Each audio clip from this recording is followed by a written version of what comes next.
ensure placement of proper procedures as regards application for licensing for the devolved units. Also expected this afternoon a number of statements, and that in addition to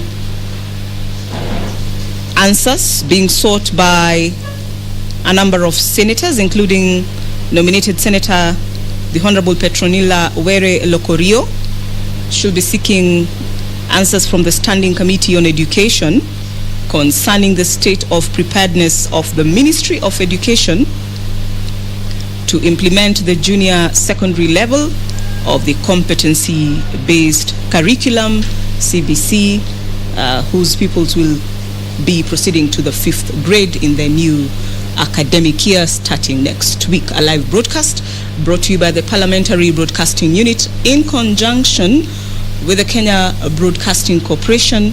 My name is Vereso Mwanga, and on behalf of the entire crew, I welcome you to follow the proceedings. Good afternoon.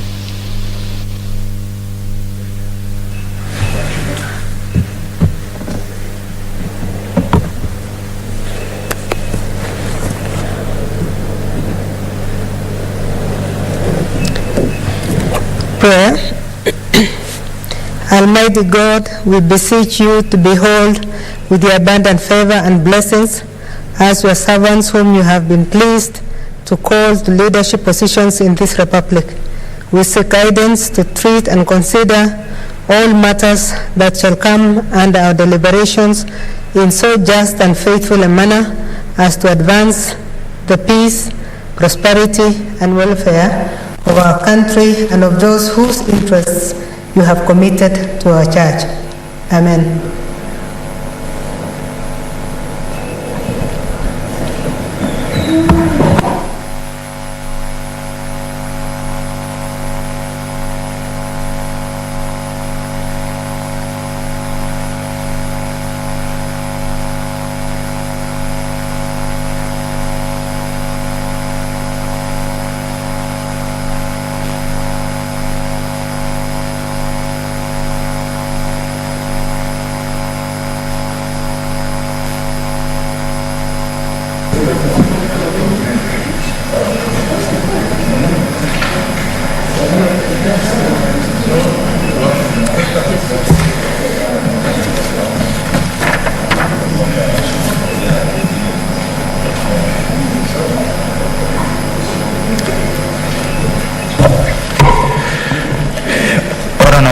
Administration of oath.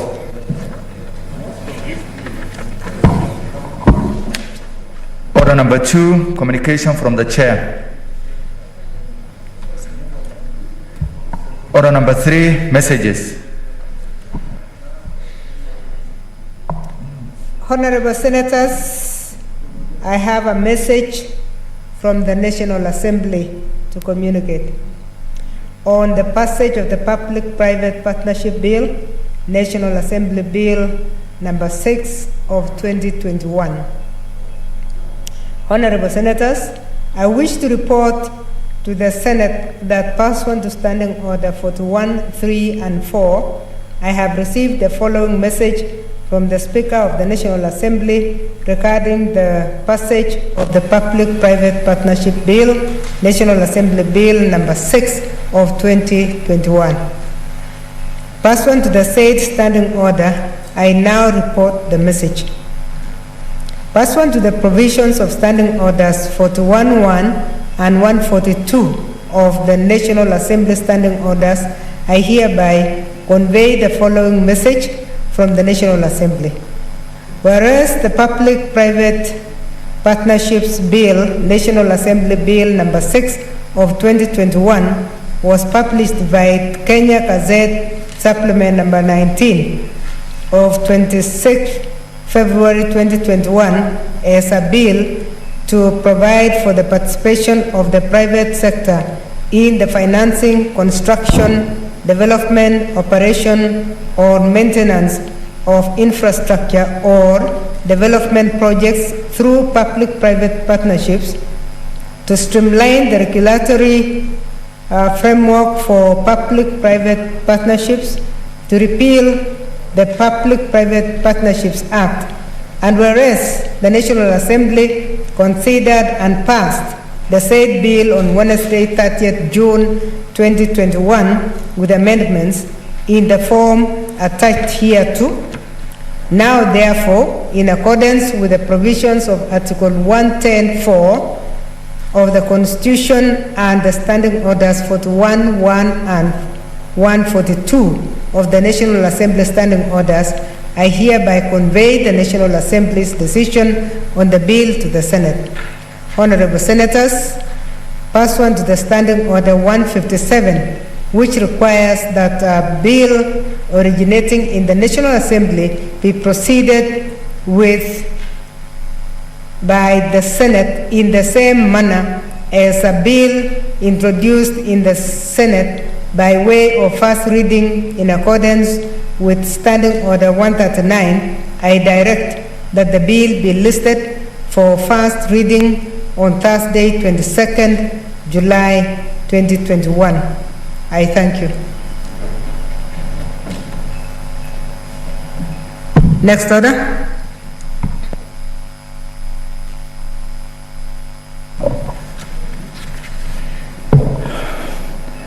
Order number 4, petitions. Order number 5, papers.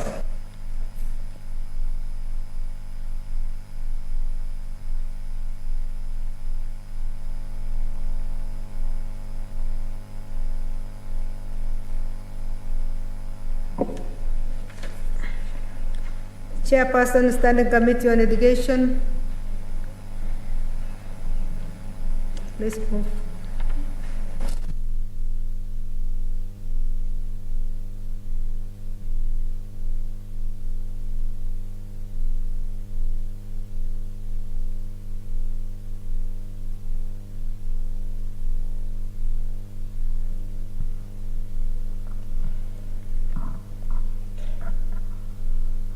Madam Speaker, I beg to lay the following paper on the table of the Senate today, 21st July 2021. Report of the Standing Committee on Education on the Basic Amendment Bill, Senate Bills number 4 of 2021. I thank you.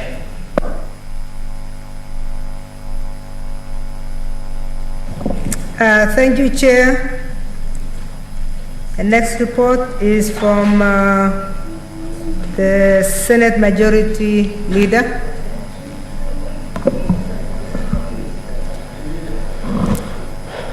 Madam Speaker, I beg to lay the following papers on the table of the Senate today, 21st July 2021, Annual Report of the Commission on Administrative Justice for the financial year 2019-2020, number 2, National Government Budget Implementation Review Report for the first 9 months for financial year 2020 and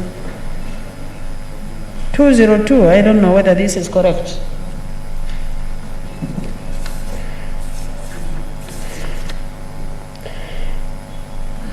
It should be, I think there is a correction, Madam Speaker, 2020-2021, the report of the financial National Government Budget Implementation. I think there is an...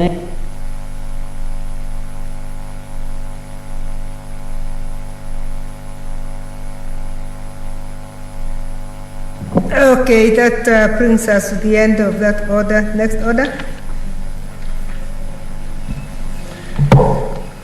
Order number 6, notices of motion. Next order. Order number 7, statements. Honorable Senators, we have 2 statements. The first one is from Senator Petronila Were Locorio.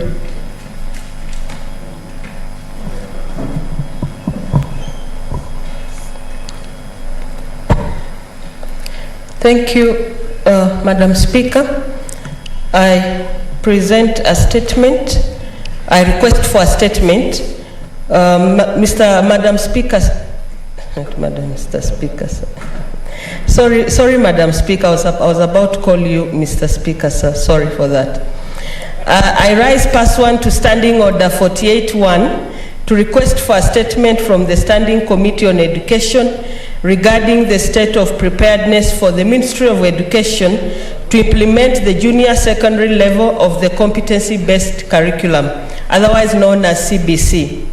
Madam Speaker, in the statement, the committee should explain the extent to which teachers who are to teach at the junior secondary level have been trained to handle the competency-based curriculum. Secondly, Madam Speaker, the committee should provide statistics on the teachers who have undergone training on CBC and their distribution countrywide. Thirdly, the committee should state whether adequate infrastructure has been put in place for the intake of pupils in junior high schools across the country in the coming 2 years. Madam Speaker, the committee should also outline the role, if any, that will be played by the current primary schools in the rollout of CBC curriculum in junior secondary schools. And finally, Madam Speaker, the committee should spell out the criteria of selection of schools which will qualify as junior secondary schools. Thank you, Madam Speaker.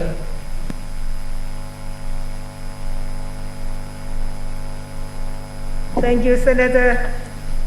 The next statement is from the Senator for Baringo, Senator Gideon Moy, should be online. Oh, he's here.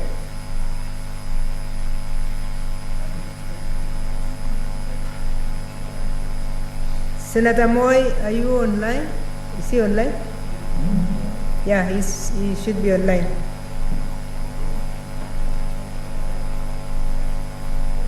Senator Moy, you have the chance now.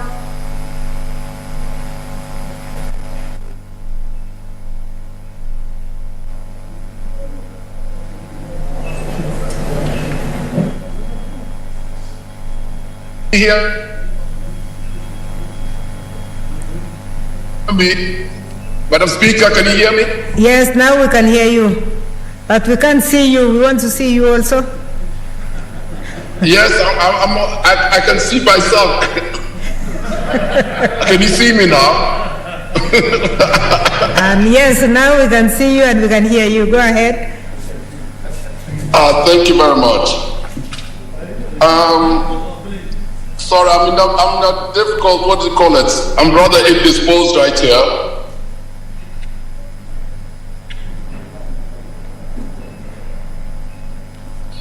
Madam Speaker, I rise pursuant to Standing Order 48-1 to Point of a order. statement. Senator, we are not very sure. You are saying you are indisposed, but where are you? Okay, now I'm okay, Mr. Point of order, Madam Speaker, I'm okay now. Point of order, Madam Speaker. Senator, I'll give you a chance. I wanted him to clarify something first. No, I'm okay now, Madam Speaker. Okay, let's have Mary Senator's point of order then. Point of order, Madam Speaker. That's my point of order, Senator Falhada. Senator Falhada, yes. Madam Speaker, and previously, Speaker Lusaka ruled out that no one should be in their car. Actually, I was the one who was contributing to the car, and the Speaker ruled out. So I don't know if my brother Senator Gideon is out of order. Okay, thank you. I hope you are not in a car also. Yours has also disappeared. Which car?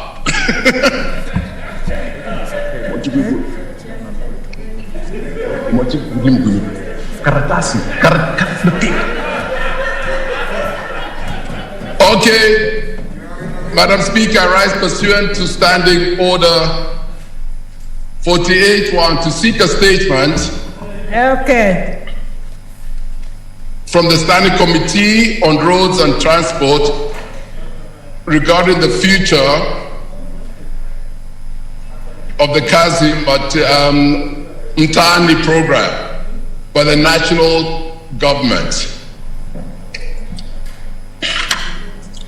In this statement, the committee should 1, state whether there are plans to broaden the scope of the program beyond casual labor and bring on board more youth to benefit from this initiative. 2, state measures put in place by the government to comprehensively address the constant delay of payment of wages to the youth involved in the Kazi Mtaani initiative. And 3, explain whether there are mechanisms been put in place to ensure Kazi Mtaani is transformed into a substantial social protection program that trains and equips young people with skills for future job opportunities. And 5, spell out measures put in place to ensure that corruption allegations that have marred the program are addressed in order to ensure the program is run in a transparent manner.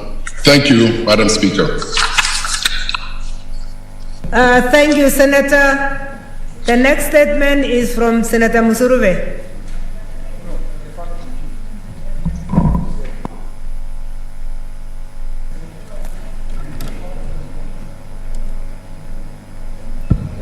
Thank you, Honorable Speaker, for giving me this opportunity.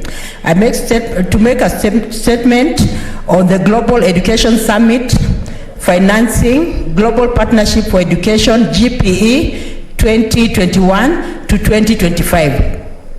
Honorable Speaker, I rise pursuant to Standing Order number 47-1 to make a statement of general topical concern, namely the Global Education Summit, Financing Global Partnership for Education, GPE 2021 to 2025. Honorable Speaker, the United Kingdom and Kenya will co-host a high-level global education summit on 29th to 30th July 2021 in London, UK, to lead global action to educate every child. Honorable Speaker, the summit will be a platform for parties to chart a way forward to transform education systems in partner countries through exchanging best practices, examining the latest evidence, hearing from experts and young people around the world, as well as learning from what works in other sectors. Honorable Speaker, a central feature of the summit will be the ambitious pledges from donors to help the Global Partnership for Education, that is GPE, reach its target of at least $5 billion over 5 years, along with the commitments from GPE partner countries on domestic financing for education. This is critical financing in helping countries transform education systems for more than 1 billion girls and boys in up to 90 countries around the world. Honorable Speaker, coronavirus has worsened the global education crisis with 1.3 billion children, including 650 million girls, out of education at the peak of school closures. Experts warn that many children will never return, particularly as countries experience an economic contraction in the wake of the pandemic. Missing out on education does long-term damage to individuals and communities, with girls particularly at risk. The benefits of school are transformative and multi-generational. A child whose mother can read is 50% more likely to live past the age of 5 and twice as likely to attend the school themselves. Honorable Speaker, even before the pandemic, 9 to 10 school children in low-income countries were unable to read proficiently by the age of 10. Since its creation in 2002, GPE has already contributed to getting 160 million more children in school and doubling girls' enrollment in the countries they work in. The $5 billion funding will ensure that 175 million children can learn in 87 lower-income countries. In the longer term, this investment could add to 164 billion to economies in the developing world, lift 18 million people out of poverty, and protect 2 million girls from early marriage. Honorable Speaker, on March 15, 2020, the Kenyan government abruptly closed all schools and colleges nationwide in response to COVID-19, disrupting nearly 17 million learners worldwide. The closure of institutions not only affected learners and teachers, but it also brought forth numerous economic and social issues, including interruption and loss of learning, education, exclusion, homelessness, nutrition and economic crisis, childcare challenges, and increase in teenage pregnancy cases, financial costs implication to households, and sexual exploitation, among others. The effects have been more severe for the underprivileged children and their households from the urban poor communities. Honorable Speaker, according to a 2021 report titled Promises to Keep, the impact of COVID-19 on adolescents in Kenya, the impact of COVID-19 on adolescents in Kisumu, Nairobi, Kilifi, Wajir counties revealed that there were approximately 100,000 early marriages, 15 to 19 among the girls in the study. 32% got married after COVID-19 started. 44 got married because of pregnancy. 16 claimed they would not be married if there was no pandemic. Honorable Speaker, it is a worry that the out-of-school trend has tripled. It is clear that 2015 MDGs were not sustainable in terms of outcome. State parties met and made a global promise of leaving no one behind. This promise led to the emergence of the Sustainable Development Goals, which seeks to ensure that every child has an education regardless of socioeconomic background, race, or physical disposition of a child. It is against this backdrop of leaving no one behind and financing education that the International Parliamentary Network for Education, IPNED, was formed. The mandate of IPNED, which I co-chair with Harriet MP UK, seeks to bring parliamentarians together in ensuring that they are advocating for more resources to be diverted to education so that every child has an opportunity to an education. The targets of SDGs 4 can only be realized if all leaders of the world are committed to blowing the trumpet of education financing. President Uhuru Kenyatta has been on the forefront in ensuring equity, inclusivity, and mainstreaming of the hard-to-reach children is realized. The launch of the 2018 sector policy for learners and trainees with disabilities by President Uhuru Kenyatta is a clear manifestation of his support of leaving no one behind. In addressing the lacuna therein, parliamentarians across the globe need to deliberately bring their governments to account and push for increased financing in education. The increase in education financing should start from early childhood and progress to primary, secondary, colleges, and universities. There is need to ensure that all girls and boys complete free, equitable, and quality primary and secondary education, leading to relevant and effective learning outcomes by the year 2030 by pushing for 100% transition. Concerted effort is needed from all leaders of the world to ensure that state parties are able to meet their target of every child having an education. Thank you, Honorable Speaker, for the opportunity. Thank you. I see an intervention from, a point of order from Senator Aniri.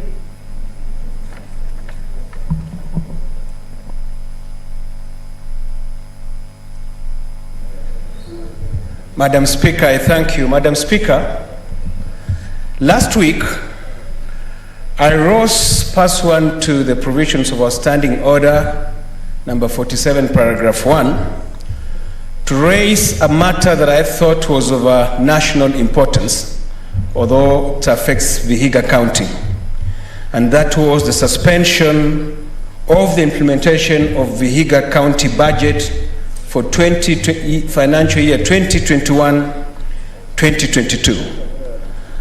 Madam Speaker, after very long deliberations on the floor of this House, our Speaker directed that two committees, the Committee on Finance, chaired by Senator Kibiru, and the Committee on Devolution, chaired by Senator Moses Kajwang, should immediately, on the Monday the 19th, visit Vihiga County, investigate this matter, and report back to the House.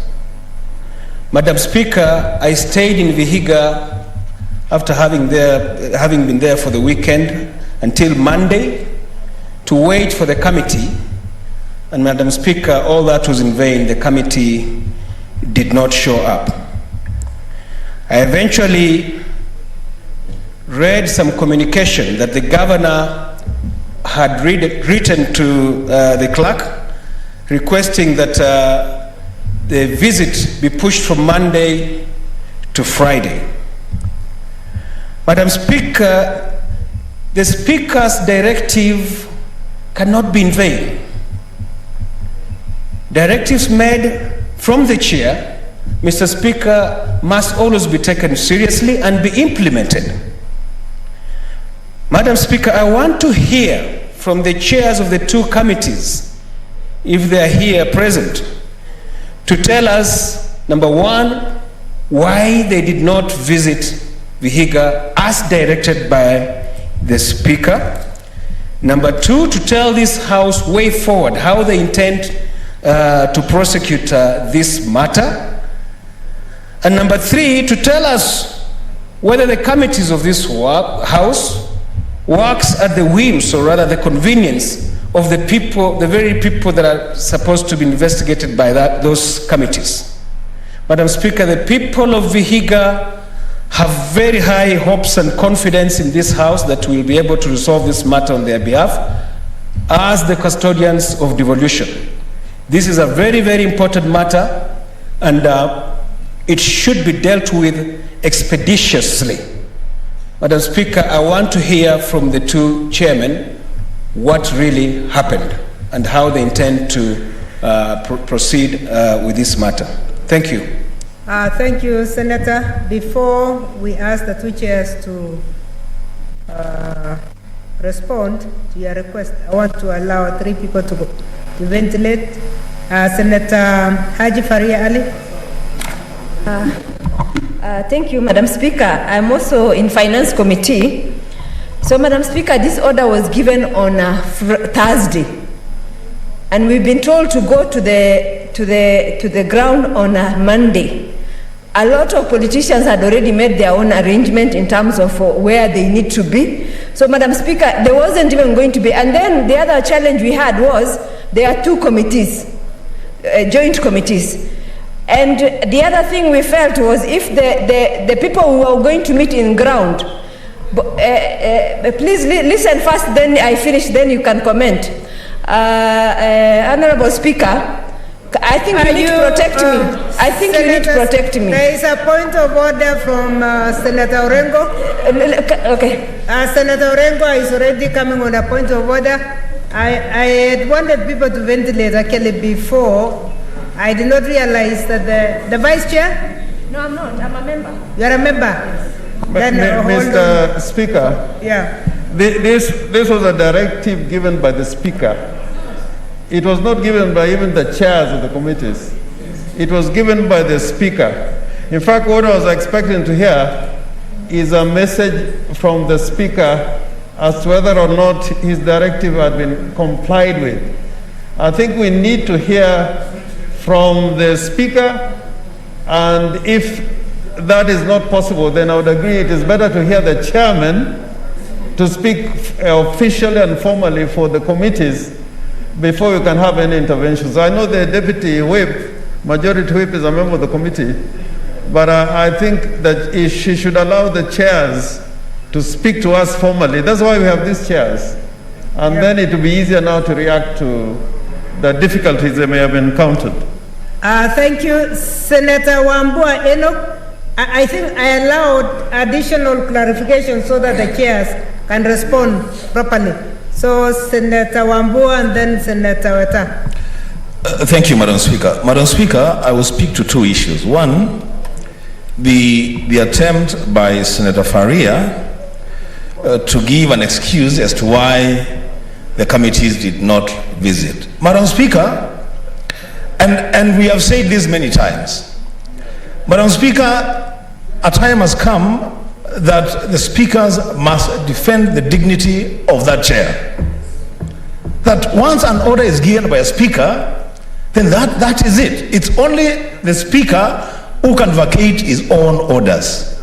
It cannot be that the speaker has given an order for a committee to undertake certain functions, and then on their own, the committee decides we will not, and will go and explain on the floor. Madam Speaker, we want dignity to that chair. Secondly, Madam Speaker, on the issue of the visit to Vihiga. This Senate, Madam Speaker, this House of Parliament can never act for the convenience of any other institution in this country.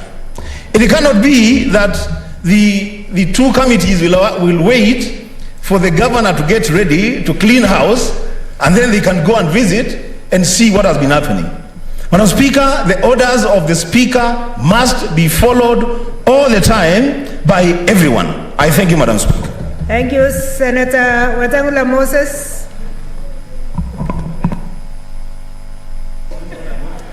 Thank you, Madam Speaker. Madam Speaker, allow me first to give unsolicited advice to my distinguished colleague, the Deputy Whip, that she has absolutely no business being an apologist on behalf of erring chairpersons of committees.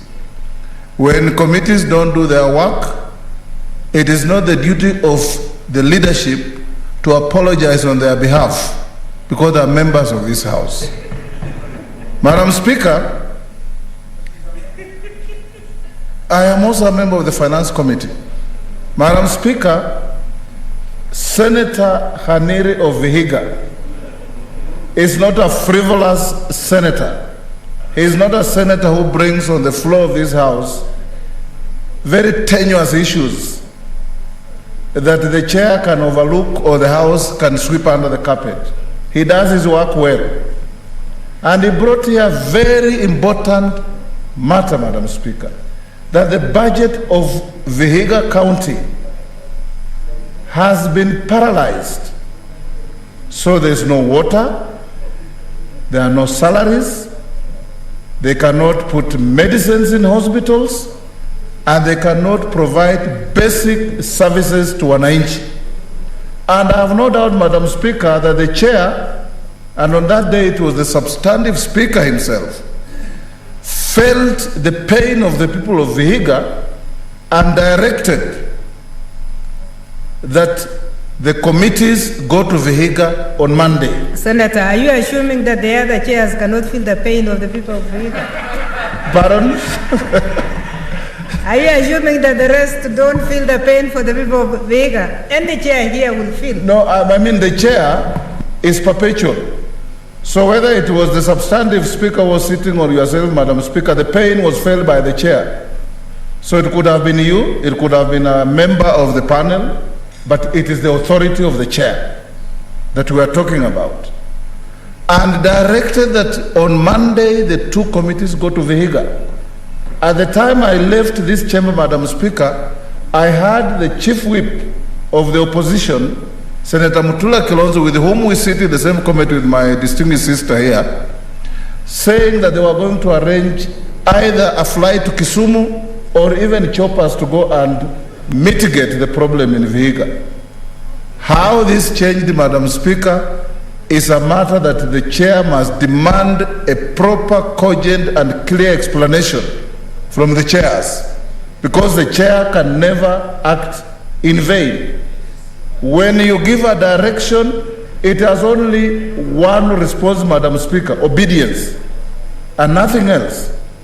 And the House will never, and through its committees, Madam Speaker, because committees mirror what we do in plenary, we cannot act at the convenience of any of the parties we want to deal with, whether those parties are governors or any other members of the public. So I want to urge, Madam Speaker, that you demand on our chairs, my chair, in which we sit with Faria, for whom she was trying to apologize and she shouldn't, Madam Speaker, and the chair of devolution, to explain to the House, one, why they didn't go to Vihiga on Monday, two, why they went outside the direction of the chair to negotiate with a party that is supposed to appear before them to get a convenient date of appearance, and three, when they are going to purge this offensive behavior that is denying the people of Vihiga their rights. Madam Speaker, thank you.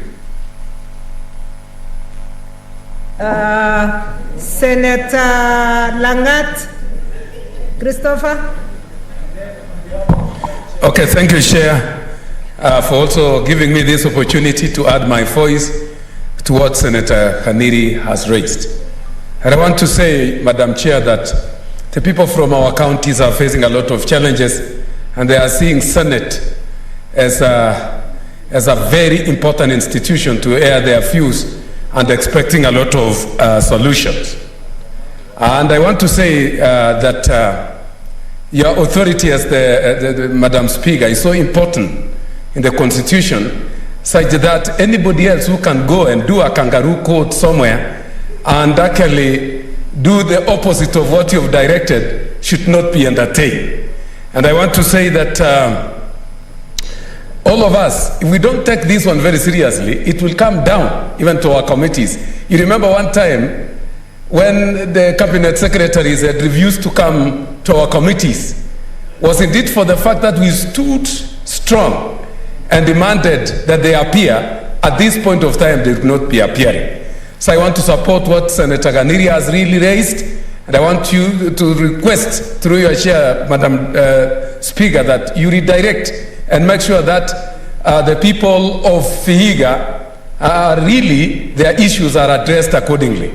Madam Speaker, take this one seriously, and if you don't do that, it will soon affect all our issues that we are raising in this particular house. Otherwise, I support very seriously that matter, and it should be resorted to with immediate effect. Chair, thank you. Thank you, Chair. Senator Murkomen Kipchumba. Is that on behalf of the chair or yourself? On behalf of the chair, devolution. Okay, can we also check if chairs are online? Yeah, Madam Chair, first of all... Can we confirm if there is any chair online? Clerks, can we check if there is any chair online? Thank you, Chair. In the meantime, let's hear... Madam Chair, I am here officially after a decision of the committee this morning, tasked me and Senator Nyamunga to provide an explanation on behalf of the committee because the chair is attending a funeral of a relative in Homa Bay. Madam Chair, once the statement was, the directions were given by the Speaker, it's the same Speaker who should have facilitated the possibility of a committee traveling within 3 days. So instead of bashing the committee, we are coming back to you, Madam Chair, to give directions on how your staff were going to implement that committee. Having orders given on Thursday, procurement processes and facilitation for members to travel on Monday, where it was not practical to implement, first of all, the directive itself. So it is the office of the Speaker to give an explanation of how that directive was going to be implemented. Number two, the members of the committees, the various committees, the two committees, the committee members, the committee itself function through a quorum, a possibility of the members reaching the necessary quorum to go and hold their meeting. Again, in our committee, there was no confirmation for enough people for the committee, for the traveling, and at the same time, I am told that's the same in the finance committee. But most importantly, Madam Speaker, we were told by the Speaker to go to Vihiga and meet the governor. Now, if the governor is not in Vihiga, we would be told you went there to go and meet junior officers who not given us the explanation. So we acted in the best interest of the Senate. And most importantly, Senator Kaniri was consulted on this issue. The chair reported it's answered in the committee that he spoke to you. And if it is wrong, he will take personal responsibility. That he spoke to you about the possibility of going to Vihiga on that Monday did not work. And he suggested that having been consulted, if it is not true, then it's in the hands of the committee. We were sent here with Senator Nyamunga. She's here, she's my witness. And that a practicable and a practical visiting time was sought. Point of order from Senator Aniri. Thank you. Madam Speaker, I'm here present in person. The last time I spoke to the chair was on Thursday, and he assured me that they were making arrangements for hire of choppers for the committees to make the visit. The next time I spoke to the chairman was this morning, asking him exactly what happened. So what Senator Kipchumba Murkomen is saying is not true. The chair did not consult me on postponement of this meeting. The only thing I saw was, number one, a soft copy of the letter from the governor requesting that the meeting be pushed to Friday. That I saw. And I think that's the only thing I saw. Senator Murkomen, you can finish. The most important thing is to come with results. We have scheduled a meeting this Friday with the governor. In fact, not physically, it's still Zoom, to agree on the modalities of conducting, answering this question. Number two, Madam Chair, and this is on a light note but serious. The Speaker said we should go to Vihiga on Monday, but the Speaker did not give a ruling when we should bring the report. Thank you, Madam Chair.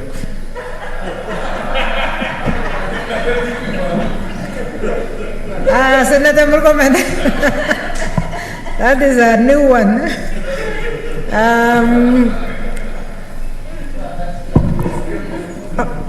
Senator Faria, were you still? Okay, finally, Senator Faria, so we can dispose it off. Madam Speaker, part of I'm talking about the quorum in our finance committee. Only Senator Nyamunga confirmed. The chair asked us, all of us, in our platform, who can go to Vihiga on Monday.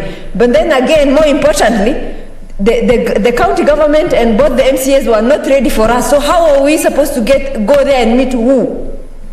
Who are we going to meet? So that's another question that we need to answer.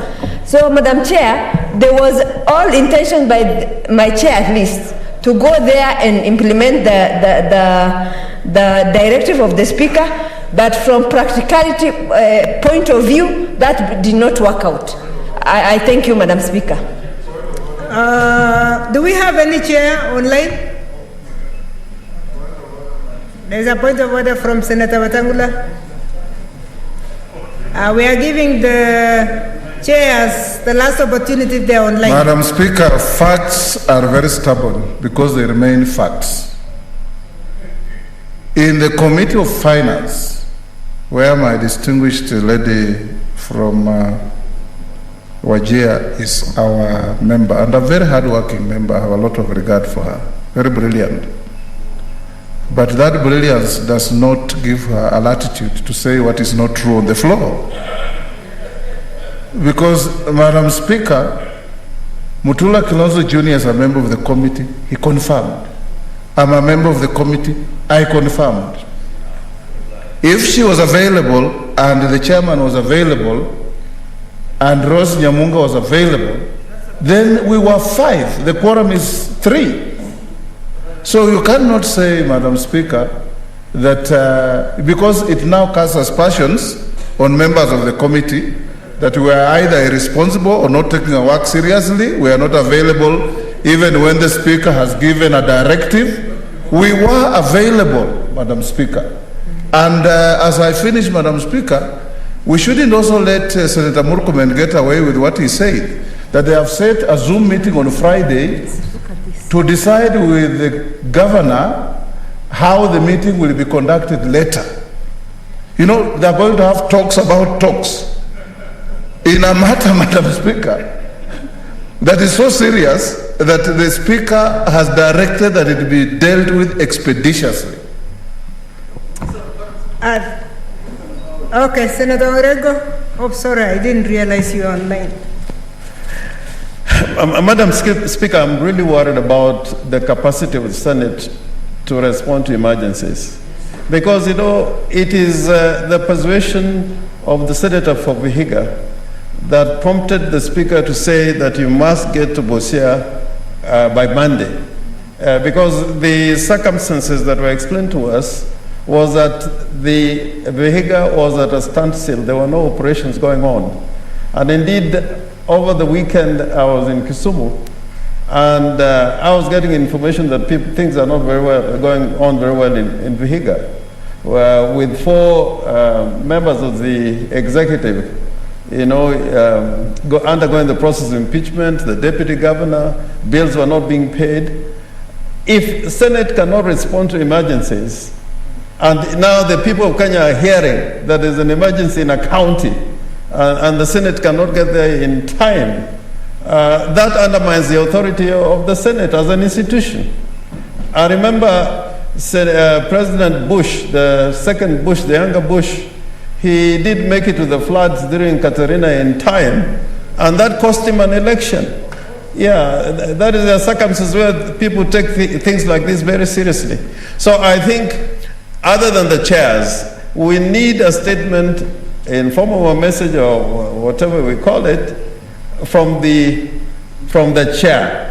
Because now issues like procurement has been brought into play, but there must be a basis upon which we can act in emergencies.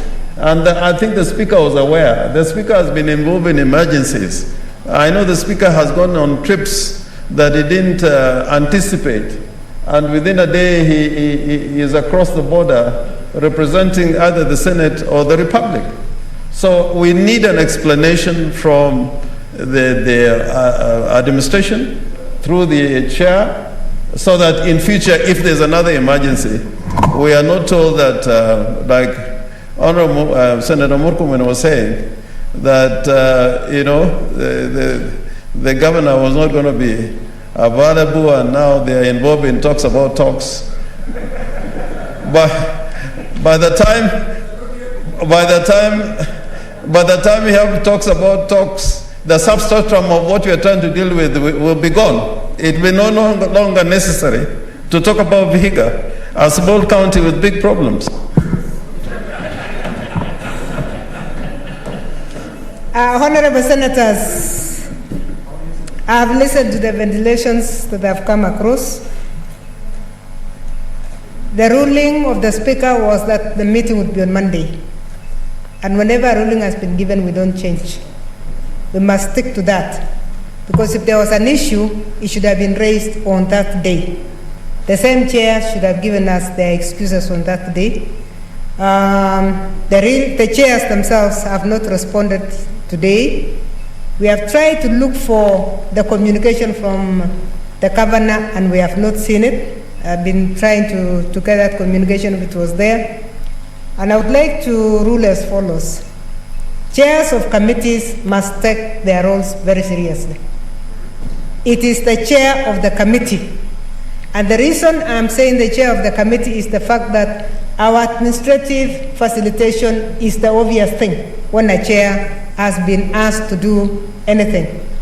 I did not imagine even there are going to be choppers. The flights to Kisumu are more than 3 times a day. So we cannot have the excuse, and by the way, with Kenya Airways, we travel and we pay later. So that cannot be an excuse. I would therefore like to urge the 2 chairs to move with speed and make sure that they actually visit Vihiga as was ordered by the Speaker before. It doesn't make, there must have been a reason why we were supposed to visit Vihiga.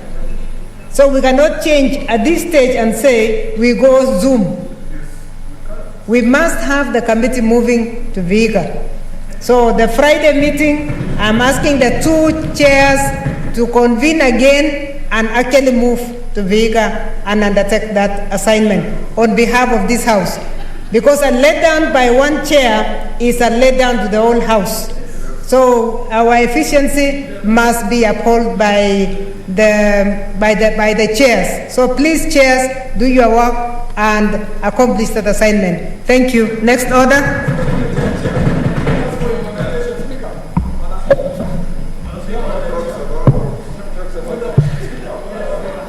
Senator Murkomen, you cannot give a point of order on behalf of the chair, unless on your own.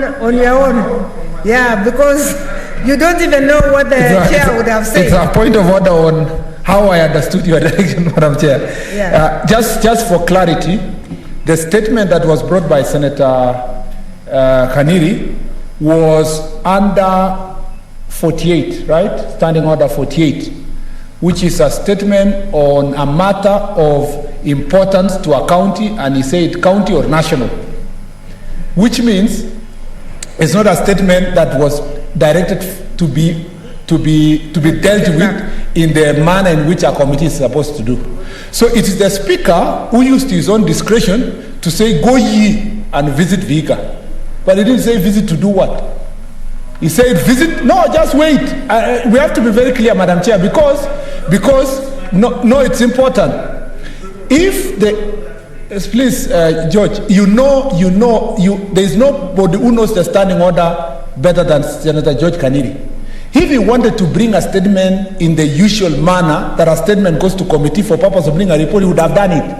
But he chose to make it a statement of a matter of national importance. The Speaker gave directions that we should visit. Madam Chair, you should also go further. I'll clarify that. Yeah, exactly. Yeah. We should also have, and he said visit and report back. Yeah. The timelines of reporting and the manner of reporting are not provided for. So if it is, let's not, Senator Tagula, I did not boo when you are here. Address the chair, Yes, thank you, Madam Speaker. So, in terms of future, this is the direction that the Speaker should make a determination. In terms of future engagements, the committee should have clear directions on what standing order statement has been brought and timelines that are required by that statement to be reported back. And if it's a report in form of a report of the committee, then it goes through the normal procedure of doing the report. Otherwise, we would have gone on Monday. Today, the chairs will be standing here and said, Madam Chair, we have gone to Vihiga, we are working on the matter, we will come back to you in future time. There has to be clarity. There has to be clarity. Number two, we should function with results in mind, not form. We must focus on substance.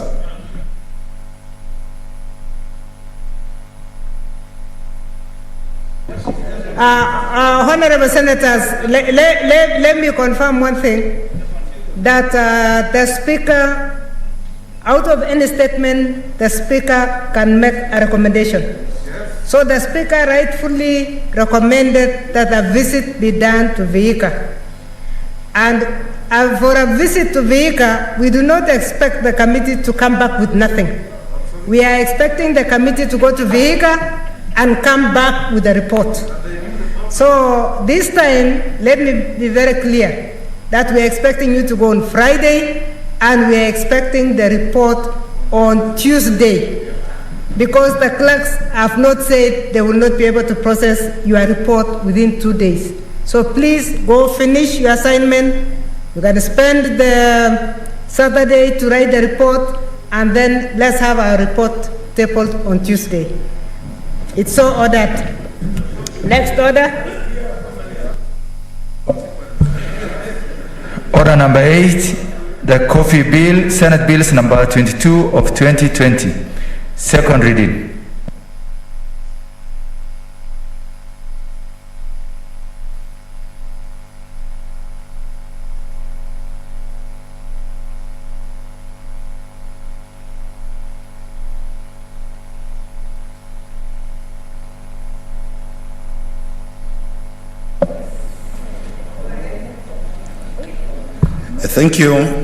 Thank you, Madam Speaker.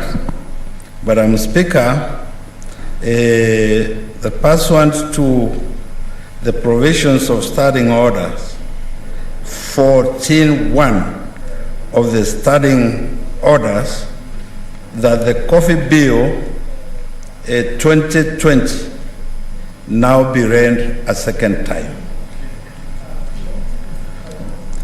Madam Speaker, let me begin by first thanking the Committee on Agriculture, Livestock and Fisheries for the expeditious work that they have done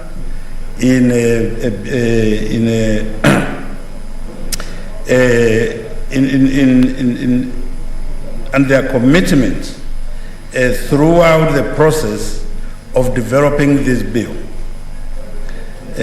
Madam Speaker, I also wish to thank the members of public who gave us vital information and who responded when we advertised for public participation and gave us vital information that helped us to build and to build this bill, and also helped us to fashion amendments which I will be moving later in the course of this process. Madam Speaker, the members of public and stakeholders in particular wanted that this bill should and encompass their involvement, that they wanted to be involved in all the institutions and all the structures that are going to be created by this bill. Madam Speaker, the Standing Committee on Agriculture, which I chair, is preparing amendments to capture those views in the bill. The bill seeks to reorganize the coffee industry by transitioning the regulatory and commercial aspects of the commercial roles currently undertaken by AFA, or the Agriculture Food Authority, to Coffee Board of Kenya. The bill further seeks to transition the research of Kenya, the research of coffee, currently undertaken by Coffee Research Organization, to an independent coffee research institute. Madam Speaker, before I delve into the content of the bill, I would like to give some background information on the issues revolving around the coffee sector. The Coffee Directorate under the Agriculture and Food under AFA is supposed to manage the development of the coffee subsector. However, the coffee subsector has continued to face innumerable challenges, including but not limited to minimal research in coffee, late payments to farmers, lack of extension services. And it's in this lack of extension services, Madam Speaker, where the drop of coffee production in this republic has been felt. Madam Speaker, without extension services, and those extension services used to be enjoyed by coffee farmers, and for many years, without extension services, Madam Speaker, the coffee industry and the smallholder coffee farmers are unable to produce the kind of the quality and quantity of coffee that is desired and that can be produced in this republic. Madam Speaker, poor governance of the cooperative societies is also one of the issues that we want to, is one of the issues that we want to cure through this bill. Madam Speaker, the cooperative societies, the coffee, particularly coffee cooperative societies, have been infected with a lot of corruption. And Mr. Speaker, actual corruption is a very lean word. It is theft by some of our cooperative leaders. Madam Speaker, I'll be delving into this as I finish the presentation of the body of this bill. In a bid to stem the problems, the president appointed a task force which collected views from stakeholders and came up with a report and some recommendations. After the recommendations, Madam Speaker, the task force was converted to an implementation committee. And this task force, Madam Speaker, did go around the country and collected views of all coffee stakeholders, came up with their recommendations, and those recommendations were later developed into regulations, which regulations, Madam Speaker, were brought to this House and to the National Assembly, and Parliament passed those recommendations. And therefore, the coffee regulations, which were developed by the task force and the implementation committee, are currently in force.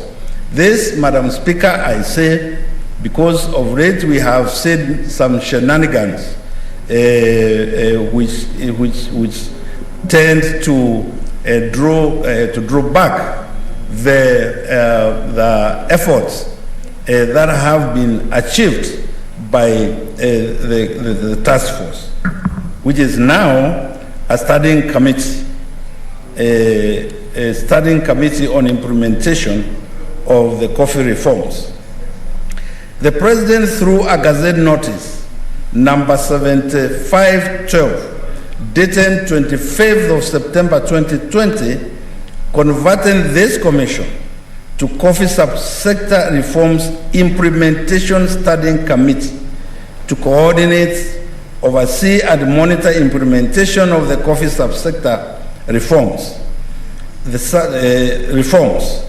In September 2020, the committee was converted to Coffee Subsector Reforms Implementation Committee in a bid to ensure a lasting solution to the problems that plague the coffee industry and agriculture in general. Due to the foregoing, Madam Speaker, the Senate in 2019 developed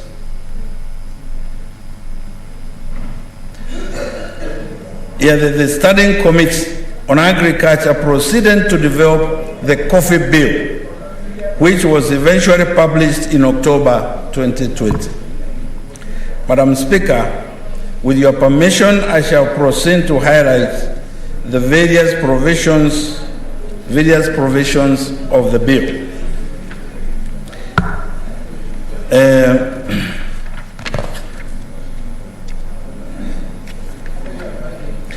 Clause 4 of the bill, Madam Speaker, establishes the Coffee Board of Kenya, with the headquarters of the board being in Nairobi City, and given the power to establish branches in other parts of the country. Before the collapse of the boats into Alpha, coffee farmers had, through their own money and for many years, constructed the buildings in Nairobi. The Coffee Exchange, Madam Speaker, is also in Nairobi. Clause 6 of the bill provides that the board shall vest in a board of directors consisting of a chairperson, the principal secretary responsible for agriculture, the principal secretary for trade, 2 persons of opposite gender representing smallholders, coffee growers, nominated by the Council of Governors, 2 persons of the opposite gender representing plantation coffee growers, nominated again by the Council of County Governors, 1 person nominated by the Research Institute, 2 persons representing an association of farmers, nominated by Cabinet Secretary and a Chief Executive Officer. Madam Speaker, it's the view of the committee that a board that has representation of both the government and the growers is a board that will seriously handle the interests of the farmers and also accommodate the interests of the policy makers, i.e. the government. Madam Speaker, Clause 26 of the bill requires county government to maintain an up-to-date register of coffee growers, nursery operators, coffee cooperative societies, coffee associations, and coffee estates in the county. It's also supposed to consider applications for certificates, permits, and licenses enumerated under the 2nd schedule of this Act. It's also supposed to enforce national and county coffee regulations on coffee industry, code of practice, policies and guidelines on corporate governance in coffee growers' institutions. Supposed to offer extension services extension services, and this one, Madam Speaker, I cannot overemphasize that the county governments are meant to offer extension services on coffee production and primary processing. They're supposed to inspect nurseries, piping stations, warehouses, millers, and roasters located within their respective counties in collaboration with law enforcement agencies. Supposed to enhance security in coffee growing areas and monitor and report incidences of pests and disease outbreaks to the board and the other relevant government agencies. Clause 24 of the bill further allows counties to develop county-specific legislation, setting out inter alia the criteria for application, issuance and renewal of permits and licenses by an applicant within the county. On the other hand, Clause 30 sets out the reasons for cancelling a permit or a license. Should an applicant be dissatisfied with the decisions of the cabinet secretary or county executive member not to issue a license under this act, Clause 31 provides judicial review. Clause 37, Madam Speaker, establishes the Coffee Research Institute, and it's proposed to be in Kiambu County, where the Coffee Foundation was premised before the collapse of the Agriculture Research Institute into the Kenya Agriculture and Livestock Organization, or CARO. The bill further provides that the institute may establish other branches in other parts of Kenya as it may consider necessary. The bill further, it is proposed in Clause 40 of the bill that the board of the institute comprise the CEO of the Coffee Board of Kenya, the Principal Secretary of Agriculture, the Principal Secretary of Finance, the Secretary to the Science Commission appointed under paragraph 6 of the second schedule of the Science and Technology Act. One person representing coffee growers, one person nominated by the Commission for University Education, representing the universities, and the Chief Executive Officer of the board. Clause 43 of the bill provides that the institute shall, among other things, prioritize areas for and coordinate research, including research in coffee diseases, develop appropriate systems to promote balanced, diversified, and sustained coffee development, and to optimize coffee production through adaptive and investigative research, disseminate in collaboration with the board and other research organizations established under the Kenya Agricultural Research Organization Act and other organizations. Madam Speaker, this is why I said I did not want to overemphasize the importance of extension services, because in the past, Madam Speaker, such findings, research findings, were done, and the tragedy was that the farmers never got to get the benefit of these research findings, because there was no institution or organization that would disseminate this information to farmers.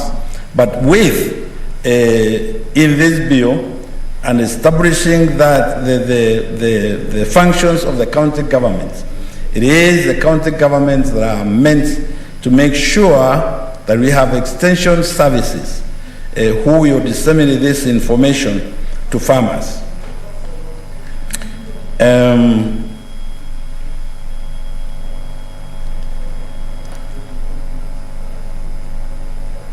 Madam Speaker, the committee will propose amendments to address the coffee bucketing structure and streamline the payment system so that the farmer will be paid what is due to them on time.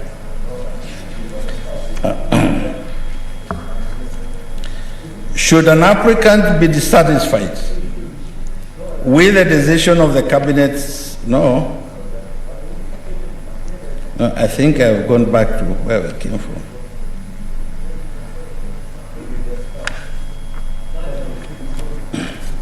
Yes, Madam Speaker, yes. The committee will propose amendments to address the coffee marketing structure and streamline the payment system so that the farmer will be paid what is due to them on time. Madam Speaker, in this bill and the amendments we intend to propose to this bill, we intend to specifically concentrate on the marketing structure of coffee. Madam Speaker, Kenya used to produce at one point in excess of 140,000 metric tons of coffee for exports. Today, Madam Speaker, Kenya has less and exports less than 36,000 metric tons. The reason, Mr. Speaker, is that the marketing structure, the marketing system of coffee in this country was left to people who had no interest at all in the farmer. Madam Speaker, I want to highlight a few incidents and the system of the current marketing of coffee in the Republic. When a farmer picks their coffee, they deliver their coffee to their cooperative society.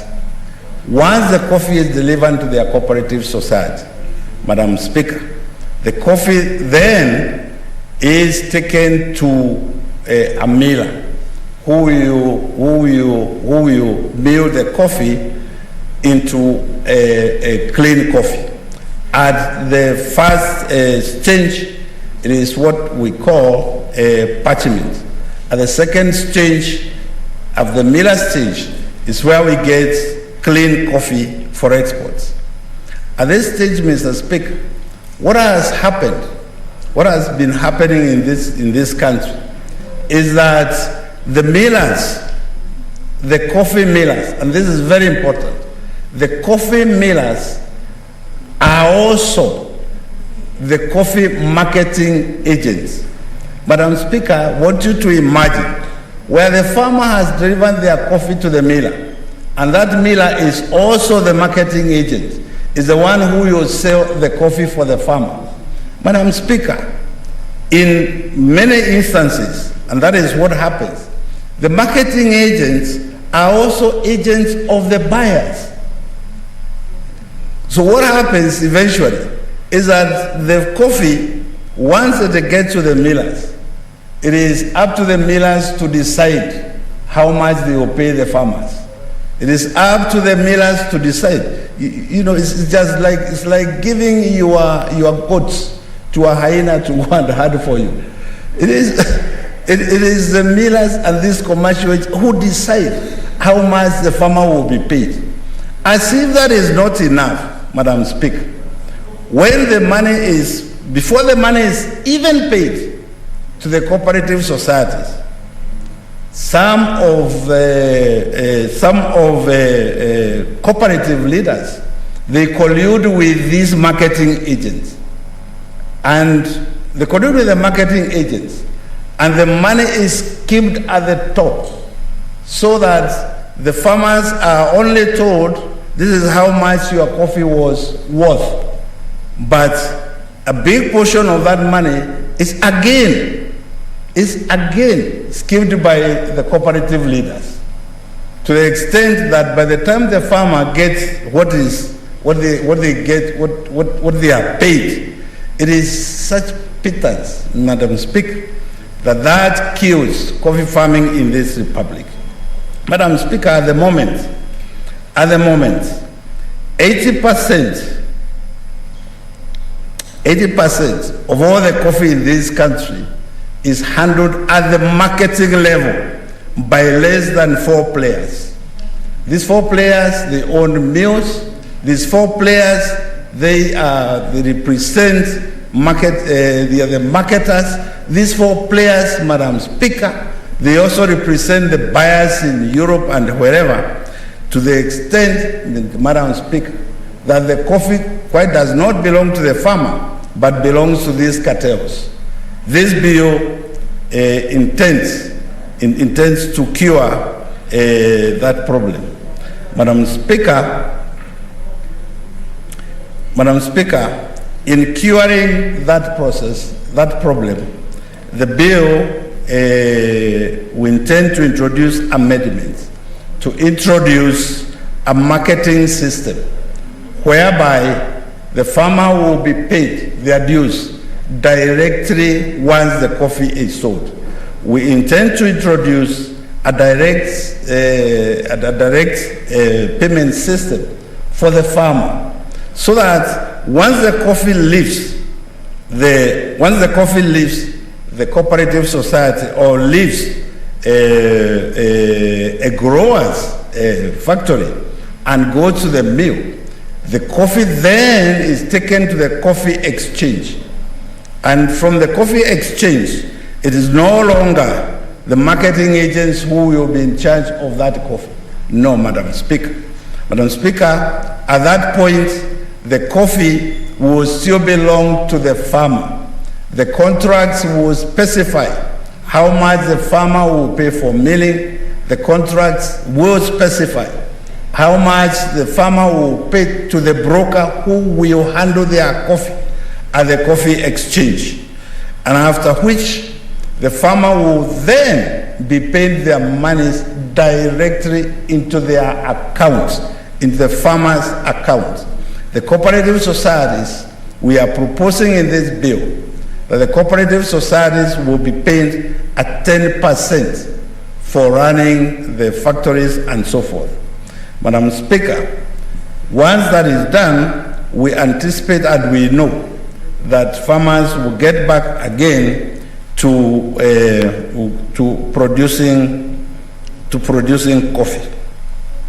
Madam Speaker, in this bill again, we know that the CMA has licensed 9 unions. And these 9 unions, Madam Speaker, are all vertically integrated from the farmer to the factories, from the factories to the milling. These are 9 unions which have milling facilities. And therefore, from the milling, then we anticipate, now that they have been licensed, to market their own coffee, that the millers, the unions, will now be able to grow and pay the farmers what is due to them. But it is not them who will be paying. It is the DSS, the system that we are creating, that will be paying the farmers directly. That system will deduct whatever liabilities the farmer, the individual farmer, will have in their cooperative societies. And once that happens, then the farmer will get what is good for them. Madam Speaker, the marketing agents that I referred to earlier, who are handling coffee at the moment, they are also vertically integrated in respect that they own the mills. They own the mills, and they are also licensed as marketing agents, and they are also the buyers of the coffee. The same, it's crazy, Madam Speaker. Now we want to cure that problem, and in curing that problem, Madam Speaker, we expect that the farmers of this country will get what is due to them, will begin to get what is due to them. Because, Madam Speaker, you go to coffee growing areas and what you see out there is poverty. Coffee has a lot of money. I am happy that this year that the prices of coffee, because of the introduction of this bill, and there is no other reason, because of the introduction of these bills, these commercial agents have known that we are after them. And because of that, Madam Speaker, coffee prices have picked up this year. And I am proud, Madam Speaker, that one of the top cooperative societies, I'm a member of one of the top cooperative societies in this country called Kibogo Farmers Cooperative Society. And this year we have been paid properly, 110 shillings per kilogram of shell. Madam Speaker, just look at me and you see the smile on my face. We are hoping that we'll be able to spread this across the country. The problem we want to cure here, Madam Speaker, is that these operators who handle the farmers' coffee, they do not allow competitors into the market, to the extent that if you talk to roasters all over the world, they'll be telling you Kenya coffee is not available. And it is, yes, true, it's not available because these fellows, they have their own markets. So coffee never ends up at the exchange. And if it gets there, they also know who is going to buy the coffee and at what price. Madam Speaker, coffee has so many grades by the time it leaves a miller. And all these grades, if you go to the coffee exchange, AA of Kenya coffee will be costing so much, AB, PB, all those grades. But, Madam Speaker, if you go to Mombasa when our coffee is being exported in those bags, you don't see those grades because the coffee has been bought. These people manipulate. They manipulate using the grading system to the extent that if they buy Kenya coffee, the top grades, at whatever price, then they fix prices for the lower grades. But after they have done that, they bulk all the coffee into one container and the same coffee. You go to Europe and places that I have, and I'm a witness to that. The coffee that you find in Starbucks and places in Europe, labeled Kenya AA. Madam Speaker, is not Kenya AA. It's a mixture of all grades, which means, and they are selling it there at premium prices. But the farmer was paid a pittance. Madam Speaker, this bill intends to cure that problem. Madam Speaker, we are also encouraging local value addition of coffee. Those of us who remember in the olden days, in fact, not very old, up to the 80s or early 80s, we used to have Kenya coffee, affordable Kenya coffee in our shops. In fact, we used to have such brands as Kahawa Ngoma, Kahawa Number 1, KK Kahawa, and in fact also another coffee called 20 cents coffee, which meant that every household could afford to buy coffee and could afford to consume coffee. Part of the problem we have got in this country is that we produce things which we don't consume. But the reason we don't consume what we produce here is by the time the coffee has left the farmer, they cannot afford to get it from the shops. If you go to the supermarkets today, Madam Speaker, the coffees you find there are out of reach for ordinary Kenyans. Out of reach, totally out of reach. But why? Because we have given the coffees that we ought to have processed and which we could consume here, we have given that to these hyenas who take our coffee out there. Madam Speaker, we are proposing and we hope that the minister is listening, that we want coffee, we want our coffee. We want to encourage local value addition of our coffee so that we can have Kenyans consuming their own coffee. Madam Speaker, the reason why we stopped producing coffee here, because that was an initiative of the then Coffee Board.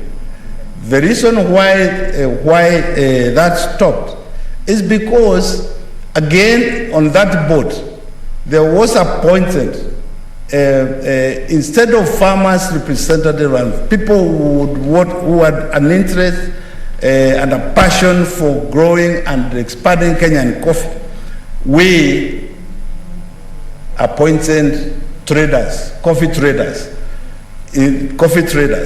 And these fellows, when they went there to the Coffee Board, when they went there, instead of following the coffee value addition of lower grade coffees, which were not fetching high or premium prices at the exchange, instead of that, they became traders themselves.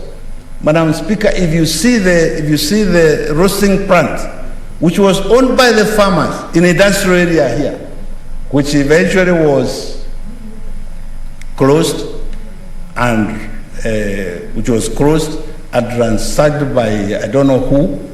If you see that plant, then you will begin to understand where the rain started to hit us in the coffee sector. Madam Speaker, it's our hope and aspiration that through this bill, we are going to cure that problem, that we will have a coffee board that is responsive to the interests of coffee growing in this country. Madam Speaker, having said that, I would also want to advise the Cabinet Secretary in charge of Agriculture in this Republic that at the moment the government seems to be very confused in this matter. The right hand does not know what the left hand is doing. The president appointed a task force which was converted to an implementation committee, but the CS of Agriculture does not seem to recognize that this commission exists. And Madam Speaker, as a committee, we have worked very closely with the commission, because they went around the country, and that is why we did not bother to also go around the country collecting views, because most of those views, which are in the regulations which we pass in this house, Madam Speaker, those views came from farmers and stakeholders in the coffee sector. Madam Speaker, the other issue that we are hearing is that there is an attempt also to introduce regulations through the ministry where coffee cooperative societies could decide that they want a coffee factory, could decide to move out of the cooperative. Madam Speaker, the essence of cooperatives is to make sure that people are together and that people produce together and that economies of scale are realized when people are together and in big numbers. Madam Speaker, now this issue is not acceptable. Those of us who know how the beginning of the coffee decline in this country, it is started from those ideas. And those ideas, Madam Speaker, I know and I bet that those are not ideas that are emanating from the ministry. I know all the cartels who are involved, who have been involved in the coffee business, Madam Speaker. That is the route they would want to go. That's the route they want to go. So that you will find a coffee society, a coffee factory with 9 members who produce less than 3,000 kilograms of coffee. And the farmers there will get nothing because their expenses are so high. They have to maintain 9 coffee members. They have to maintain a secretary manager. They have to pay for their lights and all those other expenses. Madam Speaker, that we are going to resist, and I am happy that members of this House, those who know, and I see Professor Ongeri agreeing with me, those who know how we started losing in the coffee sector, that was where. And the coffee wars, which were the coffee wars in Nyeri and places, they all emanated from this kind of ideas. These are dangerous ideas which cannot and should not be entertained at all. Madam Speaker, because I want other members to contribute to this bill, I wish to assure Kenyan farmers that through this bill, we have captured what ails the coffee industry. And we want to deal from the top, from the marketing side. And we hope that the government will keep its promise to assist farmers in redeveloping or updating the coffee society, the coffee factories in this country with the new and up-to-date popping systems and dry bins and so forth. And Madam Speaker, I am hopeful that when that happens, if that happens, the coffee industry will get back to its former glory. Madam Speaker, because I know I will be back here again after members have contributed. May I, at this juncture, I beg to move that the coffee bill be read a second time, and ask our member, Honorable Kipchumba Murkomen, to second. Thank you, Madam Speaker. Thank you, Chair of the Committee, Senator Murkomen.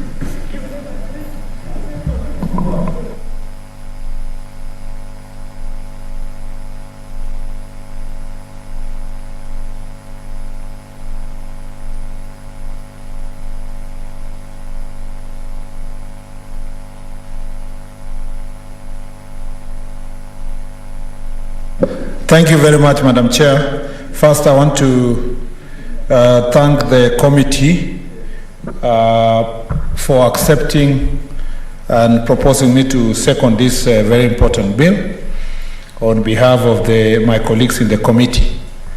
Number 2 is to congratulate the chair, who in his own right is a coffee farmer, a former cabinet secretary or a cabinet minister in charge of cooperatives, and who is a passionate believer in improving the welfare of the common farmer. Madam Speaker, we are so privileged to have Senator Vihiga to have been a chair of Committee of Agriculture and Livestock at a time that we are still undergoing transition when it comes to moving from national or former centralized system of government to what we have now, which is a devolved system of government. We all know in this House, especially those of us who came here in 2013, that we did not achieve the kind of transition which was expected to be done under the Constitution. Senator Wetangula will tell you that the regime that is existing at the moment is such that you have functions being devolved to counties, but you have a legal framework that keeps those functions at the center and the resources at the center. So that what you have in this country, in the name of the Agriculture and Food Authority, is a form of complete centralization. I can understand the wisdom that was in the ministry and the government at the time, the coalition government at the time, when AFA was established, the Agriculture, Food and Authority was established to minimize cost in terms of reducing the number of parastatals. But the losses outweighed the benefits. AFA has become one of the biggest causes and an institution that has aided the complete failure in the agriculture sector. As we speak today, the agriculture sector is ailing from tea, which we rescued with having a bill here that was consultative through a formation of a committee, to even if you go to coconut, if you go to all these other crops, including now coffee and cereals. Madam Chair, Madam Speaker, your previous, the Deputy Speaker of this House knows very well, because she was the chair with Senator Wetangula on matters of maize, cereals. And they formed a ad hoc committee that looked into that issue. And one of the critical response from that committee is that there is no attention of government when it comes to the cereal sector, and particularly maize for that, in that regard. Why? Because AFA was lumped together with all many different parastatals. And then you have one Director General. And the people who are in the know, who have a conversation with the management of AFA, will tell you that you bring someone who is in charge of one crop or who understands only one crop, then the horticulture people are suffering, the ones of coffee, the ones of tea, the ones of coconut, the ones of cotton. The specialization that was there since independence, there was wisdom why our founding fathers and founding governments thought that every crop needed its unique management structure. And so I am glad that, as I said, the cabinet secretary then of cooperative, someone who had served before and who was there at a very critical time in this country of reform in the government of the third president of the republic, was our chair, because his wisdom has helped in informing where we should go as a country. And that's why we are now dismembering this AFA, to ensure that the institutions that existed before can now go back and revive the various crops that we have in this country. The most important thing about this bill is about what we would call separation of powers, functions, and responsibilities.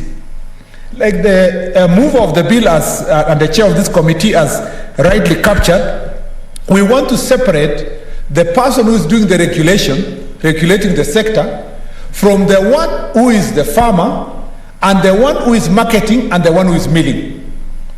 And the uptake of this bill is to ensure that the millers, who are actually the marketers and the controllers of the market, not just locally but internationally, are separated, Madam Speaker, from separated. The functions are separated. The marketing should be different, and the milling should be different, and the farmer be different. And then, Madam Chair, give an opportunity now to a more independent institution in the Capital Markets Authority to now look and oversight all the commodities exchange related to coffee matters. This is, it may seem to be a small, an easy exercise. Even this House at the moment may be having very few members who are here at this very important debate. But I can tell you, Madam Speaker, for people who understand the importance of cash crops, coffee, tea, this bill is a very, very serious bill. In fact, what we are doing here is one of the most honorable things we can do, Madam Chair, from here. Because what we are doing, we are dismantling cartels. We are dismantling cartels. We are giving power back to the farmer. We are debating in this House and saying we want the farmer to have, Madam Speaker, the control of where their crops go, and to have a better price, and to have money in their pockets. If you look at the debate that we have in this country at the moment, everybody is now talking about the economy from different perspectives. Our friends in ODM are talking about top-down approach. Theirs is about, we build big industries, build big people, build Kenya, buy Kenya. Although they are the ones who are telling us, Madam Chair, I don't want to annoy you, but they're the ones who are telling us should not buy anything from Brookside, Safaricom, all these other things. But be it as it may, maybe now they have come back to light and they're saying we build the big companies and it will trickle down. But we have an antithesis to that. Those of us who believe that we need to do bottom-up approach, which President Biden now talks about bottom-up, middle-wide approach, where we want to ensure that that small-scale farmer, however few they are, or notwithstanding the size of their farms, even if you have 1 acre, 2 acres, 3 acres of coffee, can benefit through a cooperative society that comes together to bring together all these farmers, and then they can be able to mill themselves. They have a right to mill their coffee and now get whoever wants to buy their coffee at a price they want themselves. And if we are going to have a commodity exchange for that coffee, let it be regulated by the Capital Markets Authority like other products are being regulated in the market. That is reform. That is transformation. That is change. That is where we want to go as a country. And if we have to go there, we need to dismantle the cartels. I have an interest in this sector, Madam Chair, and I have a small, I have been taking lessons from... Senator Murkomen, today you seem to be not coordinated because you keep referring to Madam Chair, Madam Chair. It should be the Madam Speaker. Yes, then be consistent. I recognize your powers and authority as a full speaker seated with all the powers and authorities to make the ruling. It should be Madam Speaker. Madam Speaker, I have been taking lessons from Senator Vihiga. What happens in coffee? What can be done? What can I do? Can I do small farming? Can I do some coffee? And while I was taking these lessons, I have also relatives who are neighbors and friends of Senator Vihiga. I have a very good family member there. And I went up to the farm. And he was telling me that, yes, you can plant here specialty coffee. You can do all you want. But because of the cartels, once all this is done, you deliver your coffee to a certain miller. That miller, even if you went and negotiated a good market in New York or California or any part of this country, and you got even somebody who was going to buy your coffee, and you are still going to deliver this coffee through these millers, what happens is that they can even hide your coffee. It can even be exchanged. It can even be mixed with a low quality coffee, so that to just make sure that you become subservient, you become a servant, and you are told there is nothing you can do. We are the ones who have a control of the market out there. If this bill should give us and give farmers an opportunity now, and the amendment is coming inside this bill, that we will have Capital Markets Authority controlling the part of the marketing, regulating the marketing, and we have the farmer doing what he has to do, and everybody gets their license for what they have to do. To do the farming, to do the pulping. For those who are going to do the milling, they'll get the necessary regulation and licensing, so that then it becomes very clear in this country who does what. The other thing that this bill does is that it makes clear the functions of national government and the functions of county government. The Constitution expects that the national government will do policy and get, assist farmers, get international markets, benefit from economies of scale by bringing together all farmers across the country. And you will see that in the bill itself, we have provided for in section 6. First, let's start with the functions of the establishment of the coffee board, back to having a proper coffee board which is independent from these other agriculture boards, like the case is now in AFA.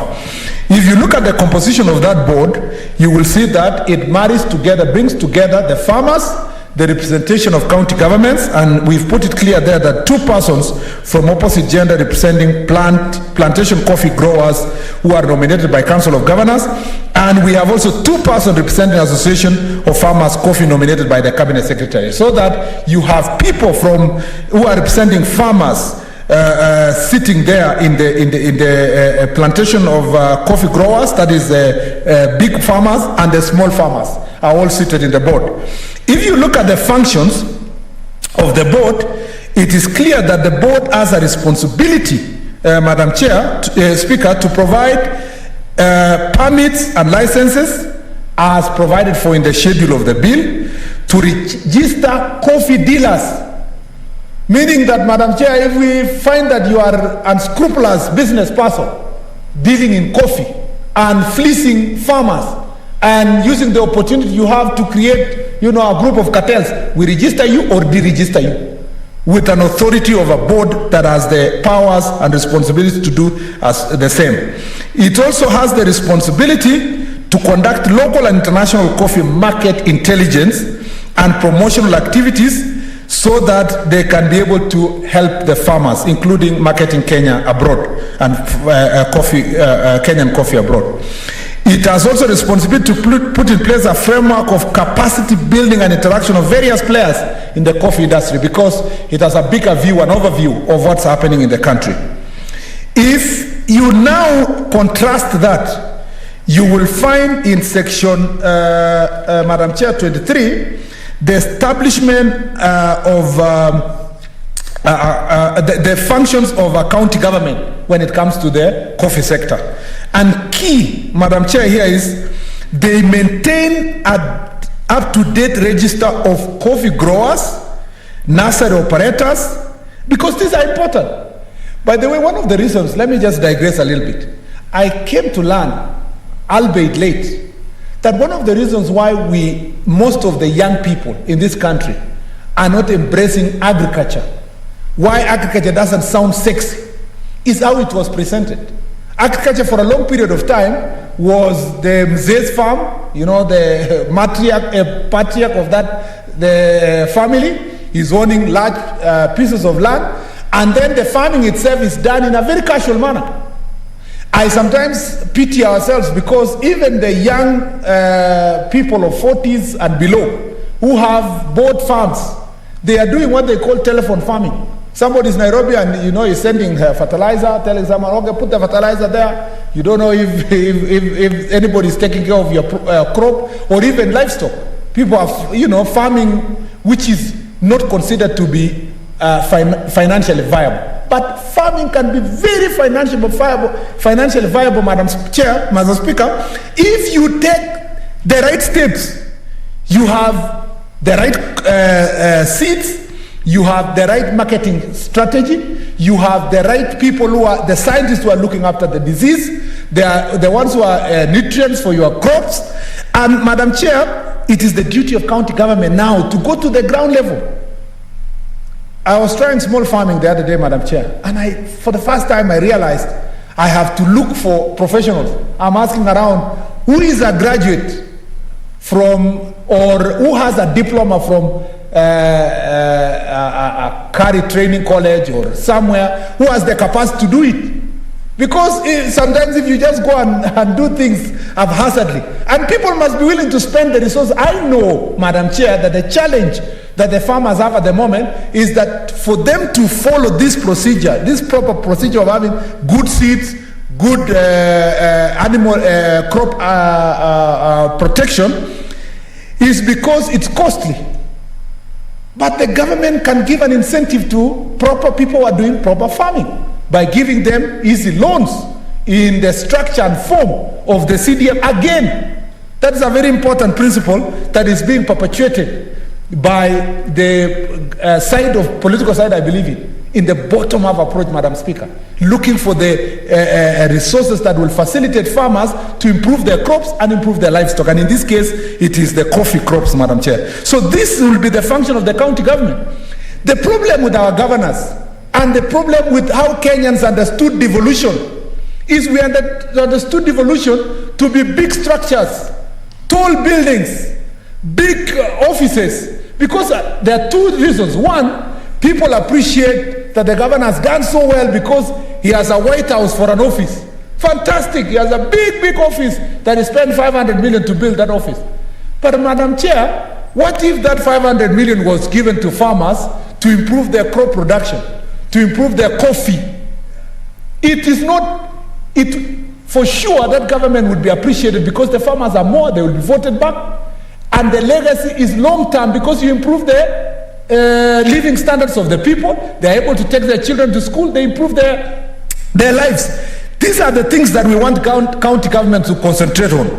To concentrate on making sure that they give out the necessary certificates and licenses, enforce national legislation.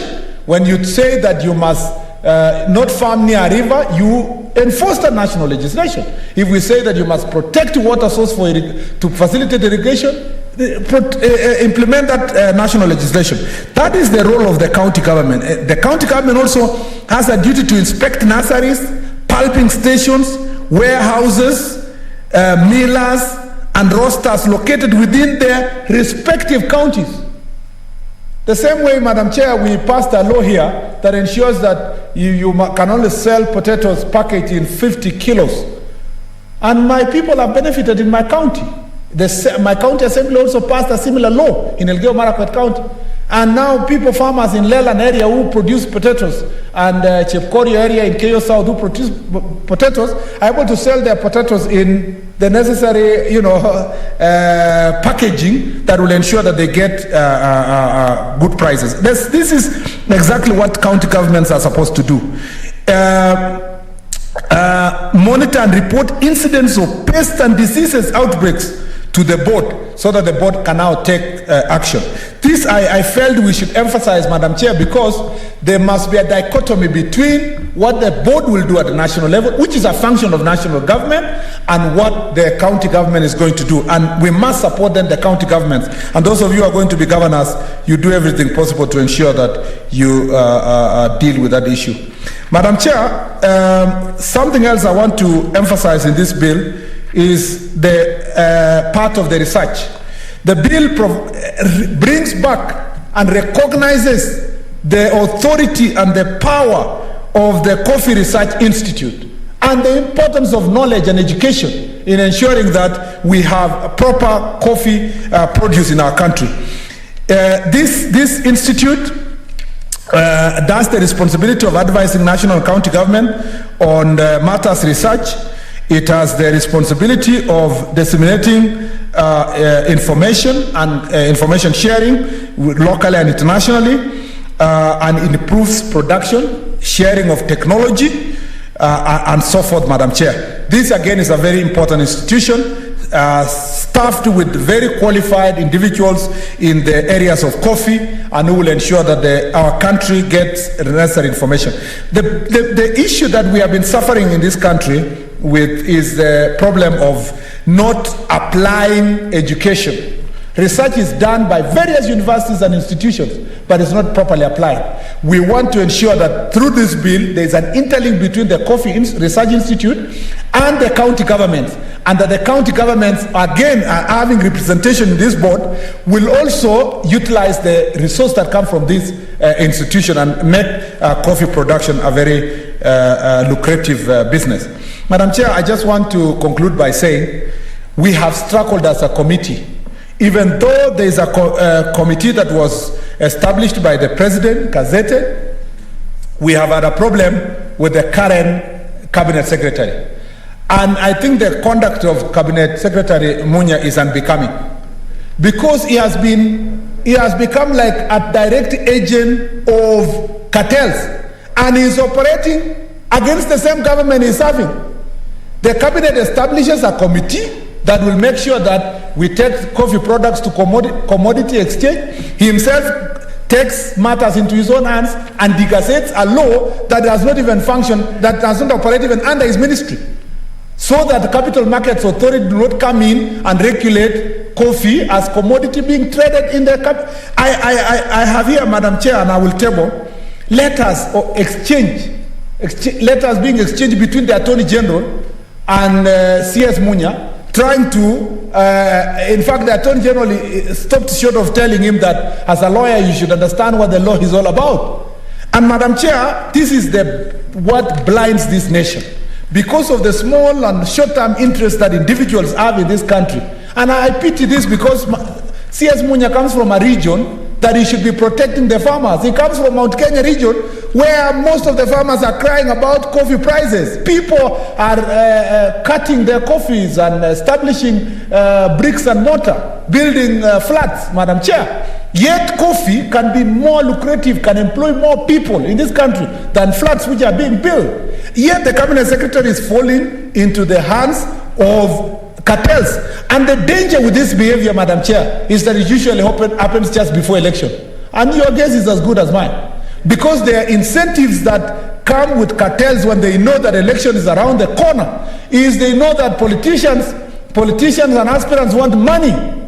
And Madam Chair, we want to tell the cabinet secretary to respect the cabinet itself and to respect the president, who established a committee that wanted transparency, accountability. And as a committee, we will not get tired raising these issues, because the exchanges that we have here, Madam Chair, cannot go unchallenged. And I want this committee, I want to request this House today, let's debate this bill robustly today, and possibly, Madam Chair, if it's possible, we dispense with second reading tomorrow, so that next week we are able to come back to do the amendments in the committee stage and pass this bill, goes to National Assembly, and we sort this issue, Madam Chair, because we want to go home, back to our counties after this term. If we will have done nothing else, Madam Chair, for 5 years, we will have liberated our farmers. If we can only do what we are doing insofar as coffee and tea is concerned. Madam Chair, I beg to second.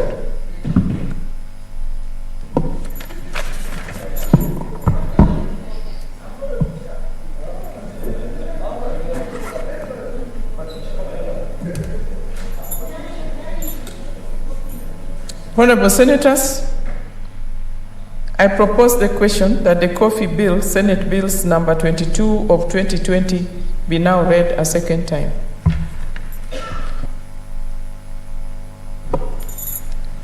Senator Wetangula Moses Masika, Senator for Bungoma County.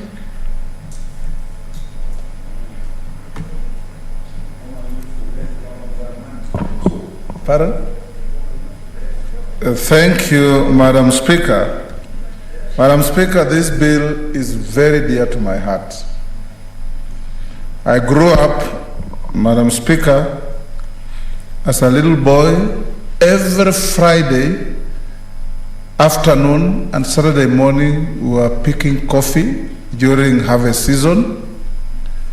And after picking coffee, we'll put on an ox cart and travel for 3, 4, 5 kilometers to deliver to the Coffee Society factory. And when the payments came, Madam Speaker, those days, it was an early Christmas for the families. On such a day, we would eat chicken, we would eat chapati, we'll even eat rice, which was only reserved for Christmas. These were the days, Madam Speaker, when the country and the government valued the farmer. I want, as I support this bill, Madam Speaker, to salute my brother, the distinguished senator for Embu. It is not just now that he has shown his soft heart for farmers.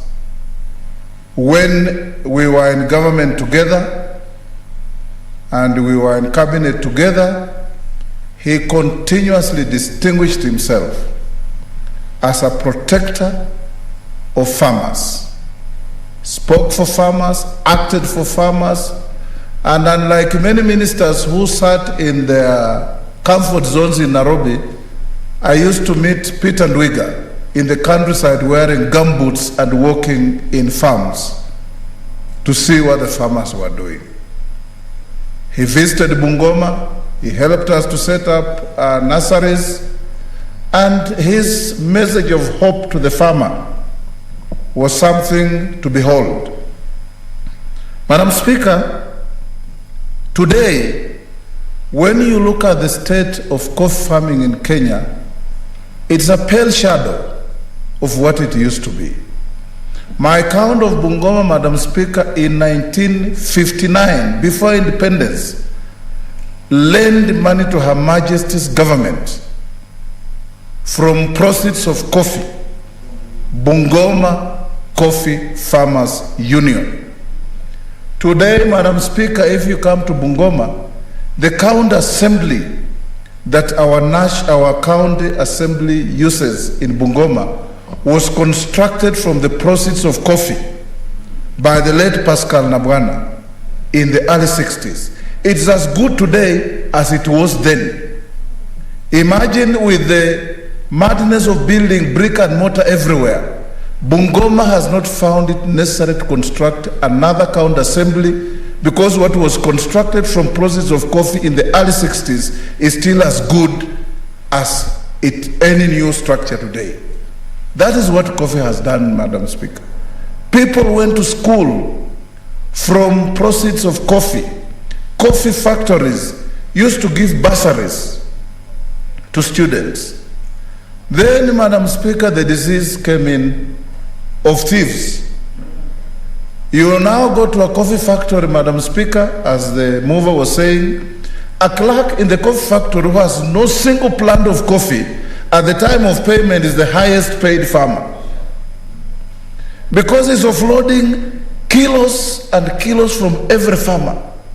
A farmer delivering 50 kilos, he offloads 5 for himself and credits himself until at the end of the day, he's the #1 farmer with no single coffee plant. Our institutions of governance, Madam Speaker, have to look not only at white-collar criminals in big government offices, but even persons in positions of responsibility that impoverish the farmer down there. Madam Speaker, today when you have coffee factory elections, the persons who are coming to vote are now not the real farmers. Hired goons and criminals are brought there with fake registration numbers and go there and vote in one of their own to continue fleecing the farmer. Madam Speaker, this bill seeks to change the management of our coffee industry. And I want to encourage the mover, my brother Vihiga, that there are a few things that he may wish at committee stage to look at so that we make it even better. Agriculture is devolved, and being a devolved function, I agree and allowed the sharing of responsibilities between the national government and the county governments. As we do so, Madam Speaker, accountability and accountability and accountability of those manning this important industry must be emphasized. Madam Speaker, out there, you know, when the new constitution came in and we brought in Alpha Bill, that was the beginning of the destruction of farming in Kenya. We took all crop legislations, lumped them under one composite act of parliament. The sugar industry went,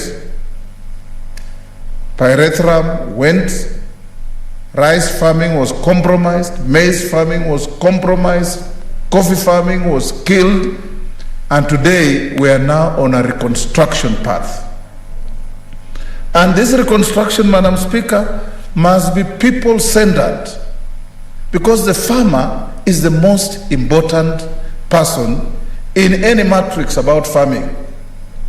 We are not going to have, Madam Speaker, the bad old days where people sitting in KPCU earning billions of shillings and the farmer toiling and moiling from morning to evening looks like a beggar. We want to put authority back to the farmer and money in the pockets of farmers. Madam Speaker, as we do so, I want the mover of the bill to consider several things that I want to point out. Number one, Madam Speaker, the clause 4.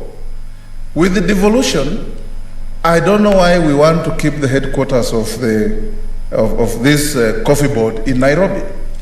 Nairobi doesn't grow any coffee. Nairobi doesn't get involved in any coffee growing, and this is how the cartels in Nairobi then micromanage the farming in the country. I don't mind, Madam Speaker, the coffee board to be domiciled in any of the major coffee growing areas, whether it is Embu, whether it is Meru, whether it is Trans Nzoia, Bungoma, wherever, so that people feel that actually this is a devolved function. And Kisii, I agree with you, Professor, because Kisii is a major coffee growing area. We need to decentralize things from Nairobi and take to the real producers of these crops. I don't mind, Madam Speaker, my brother Ndwiga hosting this coffee board even in Embu, where he comes from. But to keep everything in Nairobi, farmers who want to come and get services are brutalized by sometimes not very friendly people. They lose their money. They have to spend a lot of money in expensive hotels. So I want you to consider that, Madam Speaker. Clause 5, 1D. I don't understand why the committee wants investment of board money to be referred to the Cabinet Secretary for Finance for approval. I thought the board, being a body corporate, when they want to invest money, their line ministry is agriculture. And it is not a matter of taxation, it's not a matter of something that requires the treasurer. The treasurer, as it is, Madam Speaker, is so tied down battling how to deal with our runaway public debt that dealing with the coffee money will be one of their least interests. So I would want if you don't trust the board to handle their finances and you need ministerial approval, then give it to the mother ministry. And I'm sure the Minister for Agriculture going in the future may not be as unreasonable as the one we are experiencing today. So we'll have things done properly. Madam Speaker, when you go to clause 7, persons who serve on the board, I'm always very uncomfortable, Senator Murkomen, about just saying a person is eligible because he holds a degree from a university recognized in Kenya. You know, when we are dealing with coffee, we can't just, suppose somebody turns up with a degree in Bible and you want him to sit on the coffee board. Somebody turns up, Mr. Speaker, I saw that there's a university that's offering a degree in witchcraft.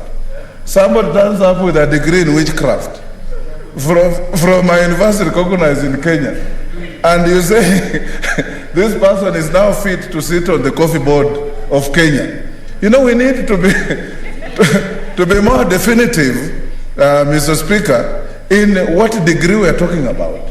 Because if we are talking of coffee, it must be a degree relevant to crops, more particularly the crop in issue.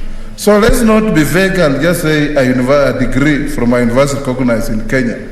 And we have very weird public officers in this country, Madam Speaker. A minister will just appoint somebody with a bachelor's in witchcraft and say he has a degree recognized in Kenya. Let him sit on the coffee board.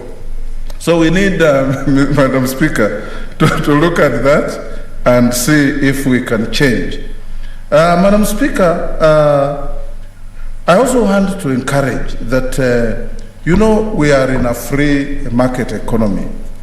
We should not overregulate. We should bring sanity to the industry, but we should not overregulate, because when you overregulate, you also undermine the efficacy of the farmer in producing, and then there will be too many roadblocks, and those licenses are normally toll stations, and the farmers suffer in the process. For example, in clause 9, you know, is it clause 9? No, clause 10, I agree that the board must perform these functions of regulating and promoting development of the industry, registering coffee dealers, and so on. In fact, Madam Speaker, the regulation and the registration and the policing must be the dealers. And you heard what the mover said, that people who just sit at the top and decide this is grade A, this is grade B, this is grade C, grade D, swindle the farmer and then export it as one grade and take the money. Those are the people that you need to focus on. Get what Safaricom calls mulika mwizi and focus on them so that you reduce their nefarious activities that hurt the farmer. Madam Speaker, there is a clause that I want the mover to really look at. The first one in this is the one in clause 23. You know, when you say, and I think it's just the language, when you say each county government shall, it means all the 47 counties are obligated. But not all the 47 counties grow coffee. Because when you say each county government shall implement the national government policy relating to coffee, it means you are going to force Wajir to implement a coffee issue. You are going to force Mandera. I think you need to find a language, so like say each county government, where applicable or where coffee is grown, is obligated to enforce the provisions of this, so that we don't now start having the madness we had with the fish ponds. Even with the study showing that in Wajir, Garissa, evaporation is at over 85%. We saw government taking money to construct fish ponds. In Wajir, you put fingerlings, within 2 weeks, the entire water has been evaporated, money has been stolen, and in the books of government, fish ponds have been constructed all over the country. So we must have where it's applicable, so that it is not everywhere. Madam Speaker, we also I want to support the need for county governments to engage in quality control, which is very good. And I've seen a provision where you say when farmers seek licenses, they should not pay any license fees.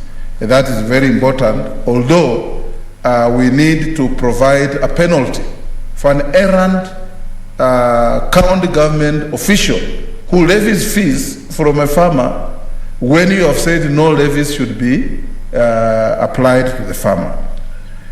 More importantly, Madam Speaker, is clause 26. And Peter, this is very critical.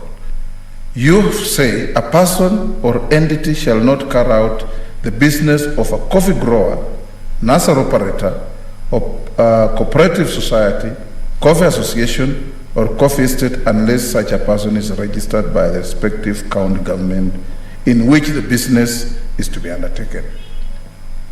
I would want you to pluck out the coffee grower. Because when a coffee grower, if I have my land and the climate where I am is conducive for coffee growing, I don't need to go to register with anybody. All I need to do is to find an opportunity, get the nursery seedlings, plant your coffee, and deliver it where it can be processed. Because at this rate, we are going to create a situation where the county governments will behave like what President Museveni used to say, that, you know, immigration officers think their duty is to prevent people from traveling and not to help people to travel. So the county governments will start thinking that their duty is to prevent people from growing unless you go to them. And believe me, you Peter, when you go to them for this permit, you will pay money, even if you say don't pay. Because a cartel will establish itself somewhere that will deal with how to deal with this. And this over-regulation, I think we need to get it out of this statute. Madam Speaker, and why I even say that should be removed, Peter, Madam Speaker, through you, is that when you read clause 26 together with clause 27, then you see the danger. Because clause 27 establishes an offense, that a person who contravenes the provisions of subsection 1 on a registration commits an offense and is liable on conviction a fine not exceeding 1 million. Now, if a farmer wakes up and plants half an acre of his coffee without that permit, he will then be arrested and be prosecuted and be fined 1 million shillings. You see the danger. So we need to remove that, Madam Speaker, so that we leave the farmers Anybody with their land who can plant coffee, all you need now for quality control is to license pulping, grading, and marketing, so that we are in a more orderly issue. In fact, Peter, if you look at, Madam Speaker, at then clause 29, it says such a license should be renewed every year. So a coffee farmer must go for a license every year for a crop that lasts 100 years. Then it doesn't make a lot of legal sense. And I would want to urge Madam Speaker, again, Madam Speaker, the establishment of the coffee research. Again, I don't know what informed you to say that the headquarters of the institute, the Coffee Research Institute, shall be in Kiambu. Yes. Unless you are talking of the existing coffee research in Ruiru. Yes. Then, so that as counties that grow coffee, Kisii, Bungoma, Nyamira, wherever we don't want to start competing, then you should say that the Coffee Research Institute shall be the one already established in Ruiru, or something like that. Because when you say Kiambu, I will say, why not Bungoma? Why not Embu? Why not Meru? Why not Nyeri? Why not Kisii? You know, so that this ambiguity is clear. And the coffee research, Madam Speaker, should also be within this statute liberalized, so that the coffee research in Ruiru can actually open research satellites in Kisii, in Bungoma, in Kitale, wherever. Yes, good if it is. So that we can also have, we have different climatical conditions in various parts of the country. So that, and the research should continue, so that if we wanted to change the cycle of the Meru farmer from Mira to coffee, we should also have research that brings in various varieties of coffee. Madam Speaker, those are some of the issues specific to the statute. I want to say this, Madam Speaker, also, that this bill, and you remember the uproar we had here, I don't know if Professor Ngeri is here, is when the current Minister for Agriculture took money from the World Bank and denied all parts of the country and put it in one region. We must take away this discretion from errand ministers. And Madam Speaker, I would want to urge that we have a provision in this act, in this bill, that says donor intervention funds for agriculture, and particularly for a crop like coffee, must be equitably distributed across the country in all coffee growing areas. Why would you put 3.6 billion in one area and ignore all the others? Yet this money can do a lot of difference for everybody else. So we need that provision in the Act. Madam Speaker, as I finish, coffee has made countries. Brazil is Brazil because of coffee. Colombia is Colombia because of coffee. Bolivia is Bolivia because of coffee.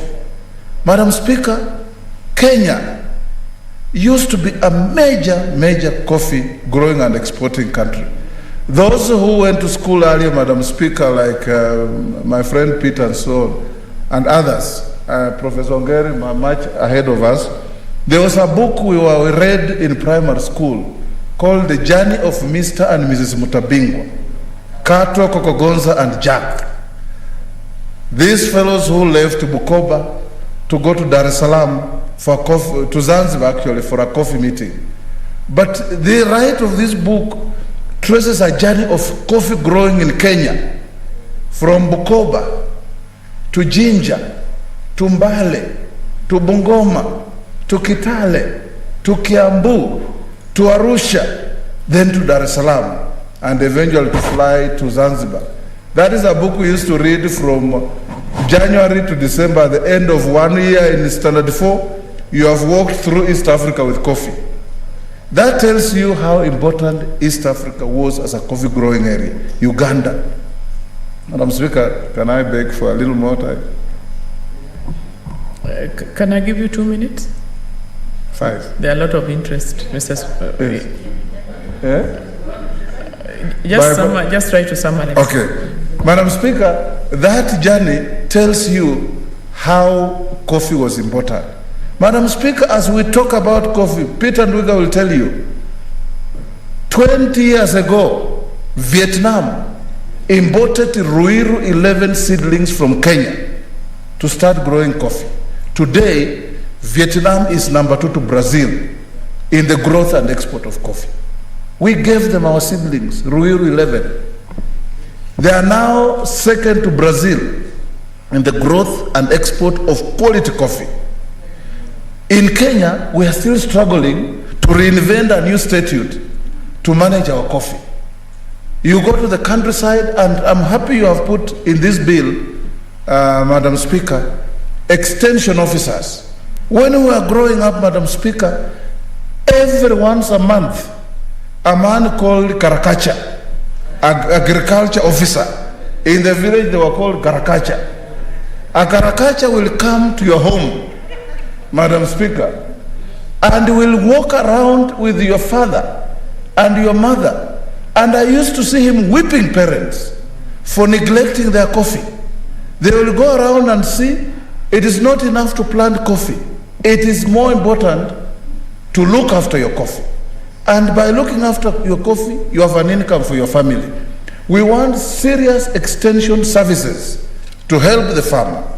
And I'm happy that you have put that in this bill so that farmers are not just left to themselves. You plant coffee, you don't know when to prune it, you don't know when to top dress it, you don't know when to weed it, you don't know what to do with your berries if there is frost, you don't know when to spray. This is what they should do. And I'm happy that you have incorporated this. As my brother from West Pokot walks in, West Pokot, by the way, is now one of the new frontiers for coffee growing. And as West Pokot is one of the frontiers, I want the majority leader to join this house in condemning Minister Muya for taking all the money from the World Bank and forgetting that Pokot grows coffee, Trans Nzoia grows coffee, Bungoma grows coffee, Kisii grows coffee, Nyamira grows coffee, Kakamega grows coffee, Vihiga grows coffee, and takes the money to one region. And when we asked him, he arrogantly says, I will give them cotton money. You know, cotton is not the alternative to coffee. And if you go to West Pokot, you can't tell a farmer, don't grow coffee, grow cotton. They are growing what is suitable for the climate. We want to see that any money, whether it is from the taxpayer or from the donor, to benefit all Kenyans, regardless of where they come from, regardless of where authority for the time being resides, so that Kenyans can be able to grow together and be happy as one. One big happy family of Kenyan farmers called Kenyans. And Honorable Ndwiga, I salute you because this has been a calling for you. And continue leading this country in the revival of coffee. Finally, I want to encourage you that set up a parliamentary caucus on coffee. A parliamentary caucus on coffee with voluntary members of all of us who come from the frontier where coffee is growing, so that we can be able day to day to review existing legislation, bring new legislation, and even lobby donors for supporting this program so that our people can move away from poverty and start living more decent lives than they currently do. I support the bill, Madam Speaker. Senator, I think Senator Gertrude will come after Senator Ongeri. I want to give this opportunity to Senator Ongeri for now. Thank you, Madam Speaker, for giving me the opportunity to contribute to what I think is the most important bill, Coffee Bill 2020, before this House. And I say so because there was a time in the history of this country during early years of our independence when we had this rather disastrous moment of Chepkube. The Chepkube was the black gold that gave the name of the coffee, that it was such a black gold, such an important element of our commodity that people traveled, and I could see people carrying money in sacks from the banks to go and buy coffee in Webuye, Chepkube, the other areas, because the international market was such that it was able to scale the heights of the topmost prices internationally. And I know from my account where I come from, both Kisii and Nyamira, that we had one of the most effective cooperative society was the Coffee Society of Kisii. They are the most important imposing building, the Kisii Coffee Building, and whoever was the coffee manager in Kisii was a much bigger person than even the bank manager in terms of rating, because he handled a commodity which was precious in the hands of people. I'm saddened that there's been a complete erosion of this commodity that was able to put food on the table, that was able to educate our children, not only to the secondary level, but the universities, and also who are going out of this country got education because of coffee that they were earning from the small holding, which was properly organized, and they were able to deliver the cherries and other things to the coffee threshing places. Even the small little plot I have in Kitale, in Trans Nzoia, I see on the riverbed the coffee building, cleaning facilities which were there, and the coffee just disappeared like that. So what is this bill seeking to do?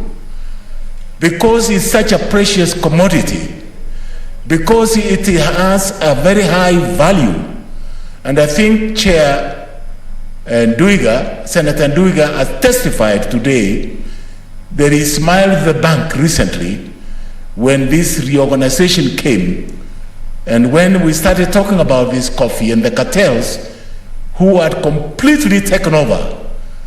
They didn't leave any room for anybody to come in. And if you came in, even if you are a grower, you were treated as an intruder. Because of this noise, and the Committee of Agriculture, which took action and started speaking loudly, and those of us who are members of the supporters of the committee from coffee growing areas, we made our noise known.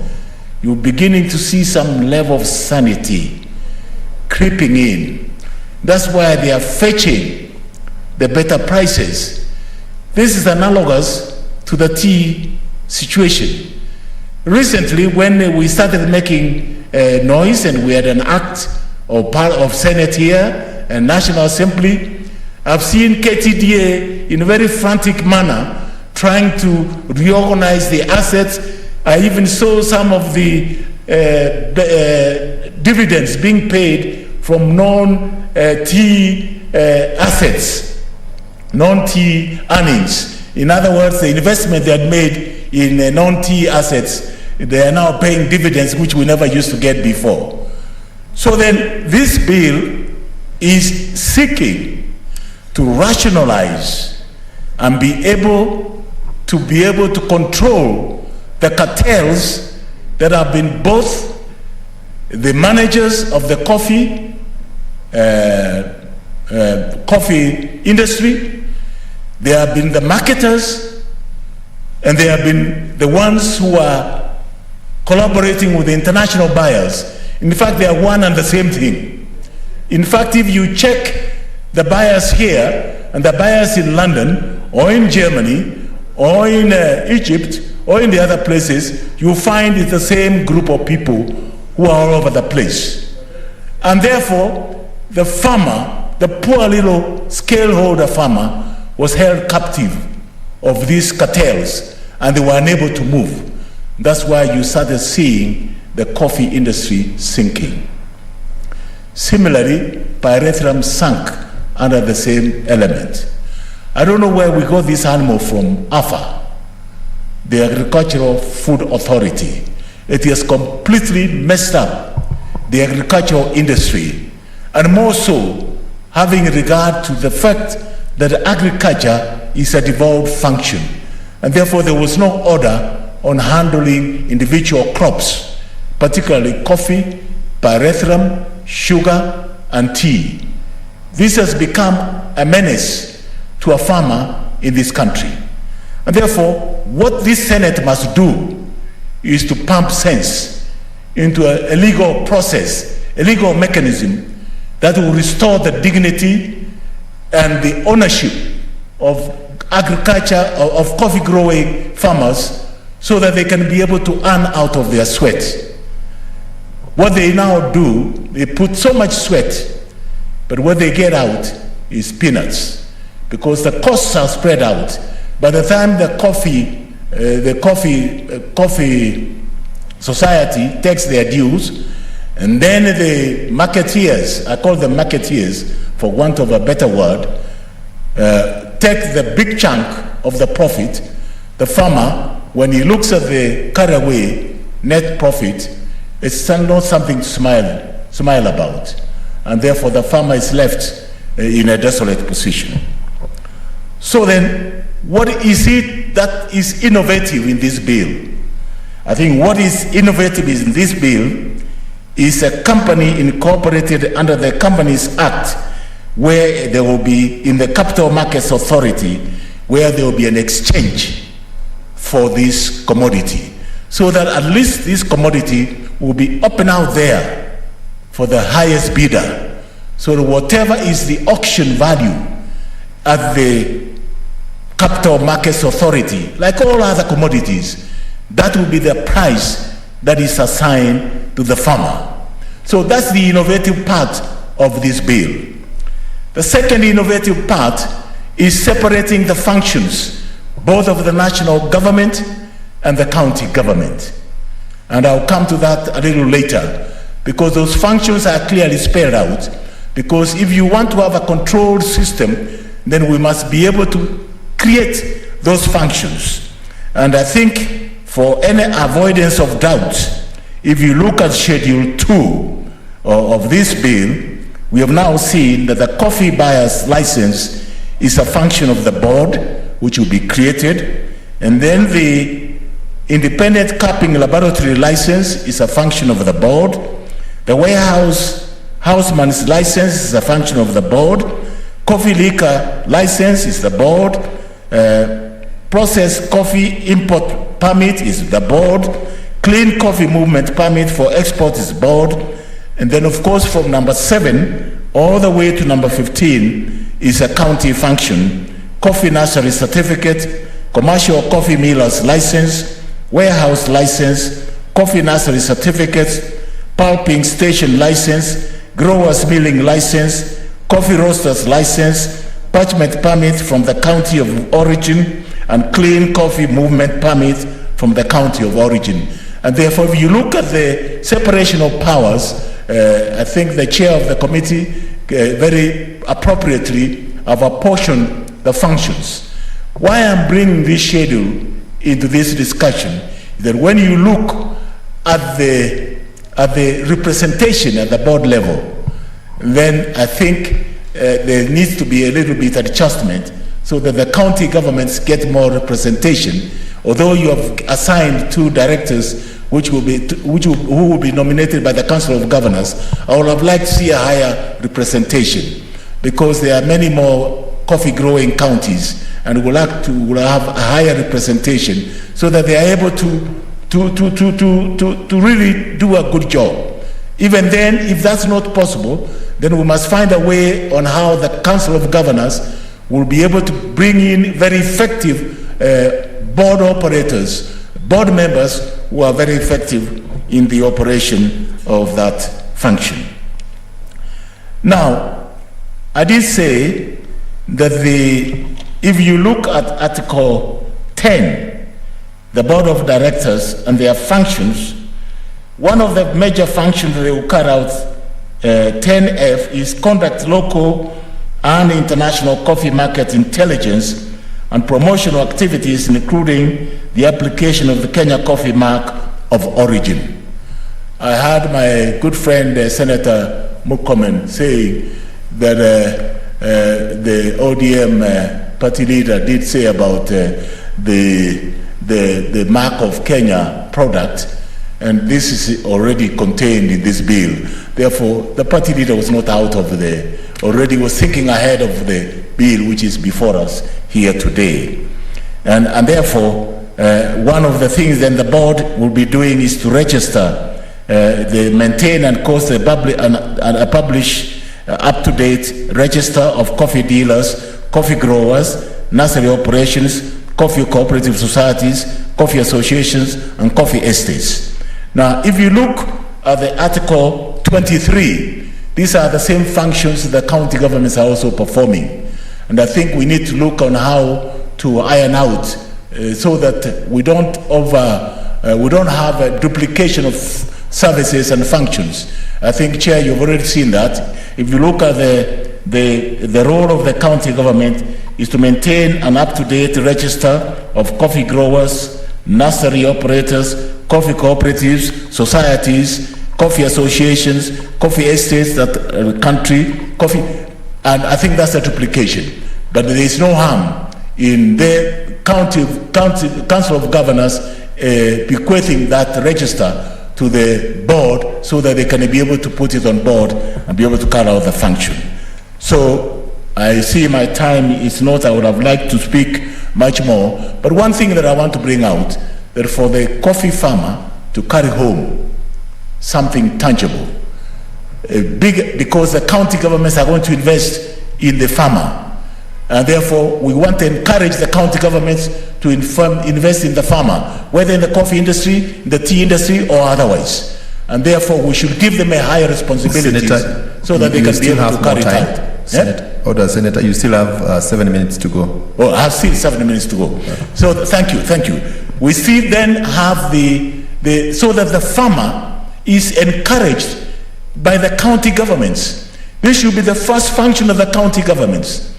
And all this credit coming either from the World Bank or from other Bretton Woods institutions or from the donor countries to the farming industry, and particularly the coffee industry, that money should find a direct injection into the county governments so that the county governments can then dispense that money directly to the farmer. And very little should be left at the board level for even any, just for purposes of any percentage, for purposes of their normal administrative functions at the board level. But the bulk of that money, to be able to improve the coffee industry, should be transmitted to the county governments directly to the coffee farmers, who can then be able to benefit from the new technologies and the new knowledge in the area of coffee industry. One of the elements is research, the coffee diseases that may affect farmers, the provision of fertilizers, inputs to the farming industry, the way they are picking the cherries, the way they are drying them up, the way they are carrying them to the marketers or to the marketing point. It's very critical. The movement of that coffee to point A to point B is very critical because of the security of the coffee being a high value commodity, and therefore it's subject to being stolen by cartels who have not learned to sweat and earn their living through sweating and by farming, and therefore wanting to carry away the farmers' very little minimal industry. And I believe, Mr. Speaker, Mr. Speaker now, not Madam Speaker, I believe, Mr. Speaker, that this is a very important element, that any money coming should be a direct injection to the farmer. And I like the idea somewhere along in the bill, somewhere in the bill where it states value addition.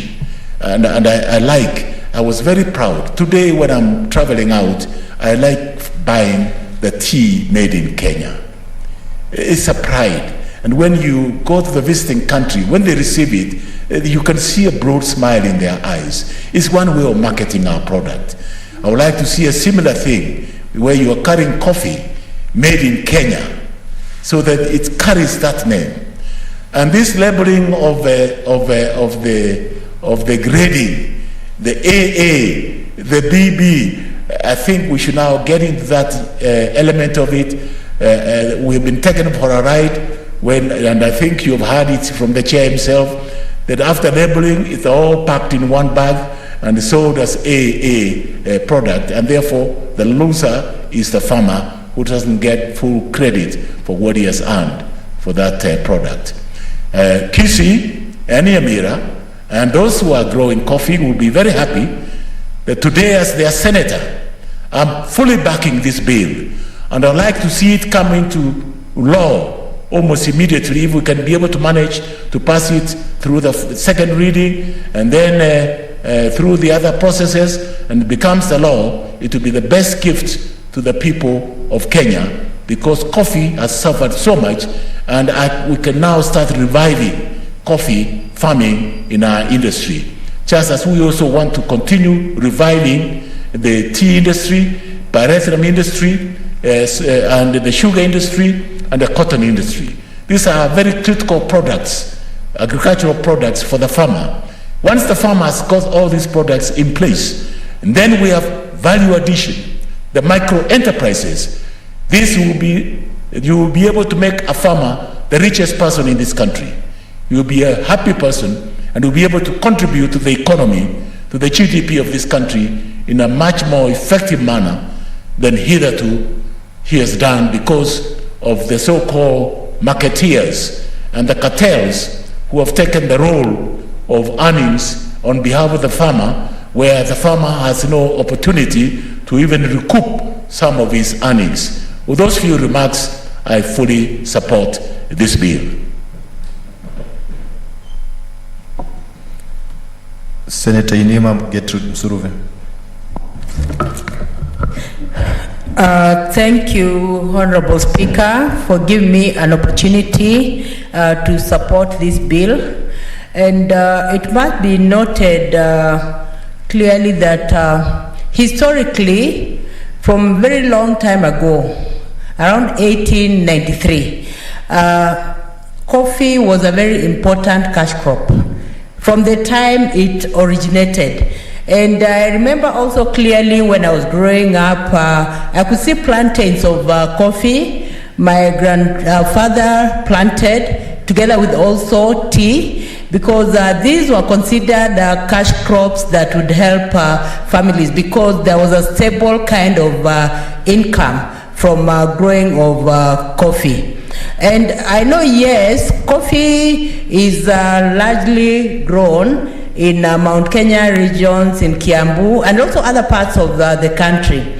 But Honorable Speaker, I want to inform the floor of this House that in as much as we are saying that it was a cash crop and a big cash crop and benefited the farmers in terms of getting money, especially when it comes to foreign exchange earning, it reached a point when the farmers themselves were uprooting the plantains. And I remember even in Kiambu, when I was a lecturer at JKUAT, there were also plantains at Karangaita farm, but they were all uprooted because the owners realized that coffee was not anymore being productive economically.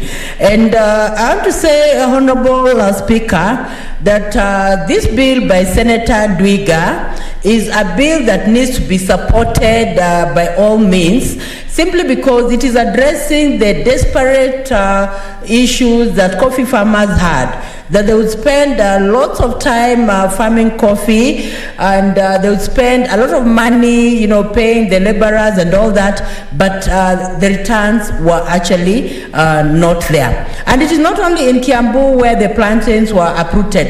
By the way, even in where I come from, where my father originated, they were uprooted. My grandfather was planting, coffee. But when you go there now, you find the trees are not there. They were uprooted a long time ago because they didn't seem to have any value addition. And this is the kind of desperate situation, Honorable Speaker, that our farmers go through. But sometimes they spend lots of time farming, toiling, and all that. But when it comes to returns, the returns go to somebody else, Honorable Speaker. And it has also happened in the Mumia sugar company and the sugar growing areas, Honorable Speaker. The same case, the same frustration that coffee farmers were facing in the coffee growing areas is the same case also that sugar farmers have been facing in Mumias until some of them abdicated the issue of planting sugar cane anymore. That you wait for so many years, you planted, but when it comes to the returns, they go to somebody else. In the name of brokers, Honorable Speaker. And issues of brokers in farming is real. And we have to look for a mechanism of ensuring that we are protecting our farmers from brokers, Honorable Speaker. And this bill comes in, clearly to protect farmers of coffee from brokerage, Honorable Speaker, because the bill talks about separation of powers, which is very important, Honorable Speaker. It cannot be that the same person who is farming is the same person who will do the milling, is the same person who will do the payment. Honorable Speaker, that is corruption at its highest level, Honorable Speaker, which we should not condone, Honorable Speaker. So this bill comes in handily to ensure that the issue of dialogue, the issue of exploiting farmers comes to a stop, Honorable Speaker. It has to be very clear that the person who is going to do the milling is separate from the person who is going to farm, is separate from the person who is going to make payments, Honorable Speaker. And it is very clear, Honorable Speaker, that as a country we have signed very many international laws to protect our farmers, to protect even the health institution, because these are core institutions. When it comes to farming, it is a core institution. When it comes also to health, it's a core institution. And Kenya is a signatory of the Abuja and Maputo Declaration that seek to support these areas of health and farming. So it is just important that we stick to the declarations and ensure that we adhere to international standards and international laws so that we protect our farmers, Honorable Speaker. When it comes to farming, Honorable Speaker, the farmer does not only help himself, he also helps the entire society. He also helps the entire nation. He also helps internationally, Honorable Speaker, because it is in this coffee farming that you find that laborers have been employed, Honorable Speaker. And if laborers are employed in the farming area, it means that there's creation of employment in the area where coffee is being planted, Honorable Speaker. And that addresses one of the major issues that we have of unemployment, Honorable Speaker. And when you're talking of an issue of employment, Honorable Speaker, it does not have to be blue-collar job where you find yourself in a tie and coat and suit and good skirt suit, sitting in an office. Even blue economy comes in to support the employment industry, Honorable Speaker. And farmers play a big role, Honorable Speaker. They employ themselves, they employ their friends, they employ their neighbors, Honorable Speaker, and they're able to earn a livelihood out of that. So there's need for us to ensure that we are supporting farmers, we are protecting farmers, and this is what this bill seeks to do, Honorable Speaker. Honorable Speaker, there are so many cartels that have been in this industry, the coffee industry, and these cartels should come to a stop, Honorable Speaker, because when we are talking of Kenyan coffee, it is brewed internationally, and it is very expensive, Honorable Speaker. Sometimes it's even taken raw from the farmers. And once it comes back to Kenya, even the same farmer who planted that coffee, Honorable Speaker, is not able to afford it because it becomes damn expensive. So there is need for us to ensure that even the farmer himself who plants the coffee is able to afford the same coffee that he has planted, Honorable Speaker. Just like cane, you'll find that the farmers who grow cane, they're not able to afford even buying sugar, yet that cane that they planted is the same cane that will eventually be refined and becomes sugar, Honorable Speaker. This is irony of ironies, that you are the producer but you're not able to consume what you've already produced because you cannot afford it, Honorable Speaker. So, Honorable Speaker, I support this bill by Vihiga, and I have to say, Honorable Speaker, even the issue of registration is important. Simply because there is need for county governments to ensure that when it comes to coffee farmers, they are registered. When it comes to the licenses, they are registered, specifically. Like, for example, if someone is a miller, let that person be known by the county governments. Let that person also have a license to do what he's supposed to do. When it comes to also selling, manufacturing and all that, let the licenses be there, Honorable Speaker, so that the farmers are known. And they should not only be known, Honorable Speaker, they should be facilitated, they should be helped, and there should be linkages. This bill talks about linkages, Honorable Speaker. And I want to say, Honorable Speaker, another frustration that our farmers get, Honorable Speaker, and not only in the coffee growing areas. Sometimes our farmers spend a lot of time doing what they're supposed to do. They plant the cash crops, they plant the foods, but when it comes to now selling, they have nowhere to sell, Honorable Speaker. And I want to give an example of avocado farmers. Some of them, Honorable Speaker, after harvesting avocados, they have nowhere to take the avocados. Yet our avocados are very expensive, Honorable Speaker. The avocados can be used in making avocado oil and all that, that even that avocado grower cannot even afford. But when it comes to the farmers who plant avocados, you'll find that they just give the avocados to cows because they have nowhere to take the avocados. So, Honorable Speaker, there must be linkages to help our farmers know where to take the products that they actually plant. Honorable Speaker, I want to say that when it comes to issues of policy relating to coffee, yes, the register should be maintained by the national government, but it should cascade to the county government, so that in the county governments are aware of the growers of coffee in the area, and apart from knowing the growers of coffee, they should also know who is licensed, Honorable Speaker. And when it comes to licensing, it should not be an issue that is so complicated, Honorable Speaker,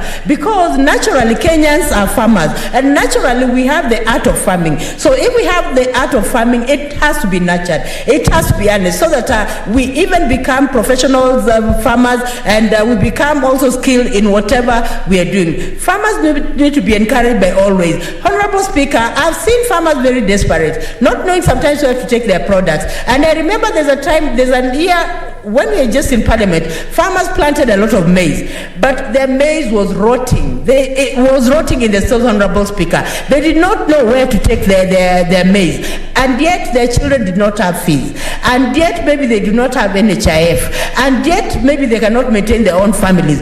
Honorable Speaker, it is a sorrow state. We have to look for ways of encouraging our farmers. We have to ensure that the coffee farmers are encouraged. We have to ensure that the sugarcane farmers in Mumias, in Kakamega, in Western are actually encouraged, Honorable Speaker. We cannot sit on our laurels when farmers are not being supported, Honorable Speaker. We have to look for a way of ensuring that our farmers are actually protected from brokers. In fact, what ails the farming industry is just the brokerage, that someone decides I'm a farmer, at the same time I'm a miller, at the same time I'm an accountant. I mean, it can't work, Honorable Speaker. The pains that farmers go through, we have to see how to alleviate these pains, Honorable Speaker, because farmers play a big role in the economy of this country, and playing a big role in the economy of this country, they should be the first people to support, Honorable Speaker. So I support this bill that the Chairman Agriculture has come up with, and I believe that, Honorable Speaker, that we are going to deliberate on this issue of of this bill and ensure that it sees the light of the day, and also ensure that it becomes law, Honorable Speaker. When it becomes law, Honorable Speaker, then the farmers are going to commend this Senate, because they'll see that we stood in at the right time to ensure that they're not exploited, Honorable Speaker. And this issue of the common man being exploited, Honorable Speaker, it must come to a stop, Honorable Speaker. The common man is exploited in very many ways, Honorable Speaker. And even I want to give an example where the common man is exploited, like even in taxi drivers, the ones who drive, do the taxi, Honorable Speaker. You see them working so many hours, Honorable Speaker. The youths of this country, Honorable Speaker, working very many hours, but at the end of the day, they do not get the real proceeds from their work, Honorable Speaker. Why? Because there's a mechanism in place that does not allow them to get directly, Honorable Speaker. We must ensure that people get from their sweat, Honorable Speaker. Direct investment investment must have direct benefits, Honorable Speaker. It is painful to have a direct investment. You have taken loans from the bank to do direct investment, but when it comes to rewards, it is diverted, Honorable Speaker. I can feel the pains of the farmers in Kiambu, Honorable Speaker. I can feel the pains of farmers, sugarcane farmers in Mumias, Honorable Speaker. The farmers in Western, Honorable Speaker, they must be protected, Honorable Speaker. And there is need to ensure, Honorable Speaker, that laws are in place, Honorable Speaker, so that when it comes to even issues of sugar, issues of coffee, issues of farming, they should not be politicized.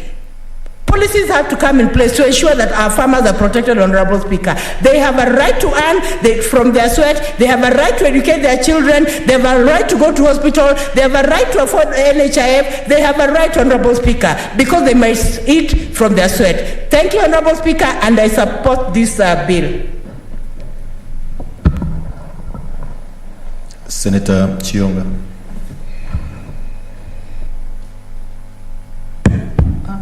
Thank you, Mr. Speaker, for giving me this opportunity to support the bill on coffee by Senator Ndwika.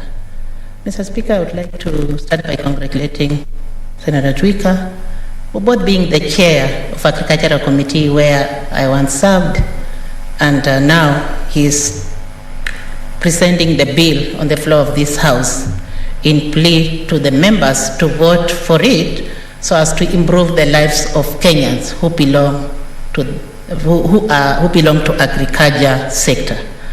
Mr. Speaker, to start with, I want to say that over 70% of the rural households depends on agriculture in Kenya and even globally where agriculture is practiced.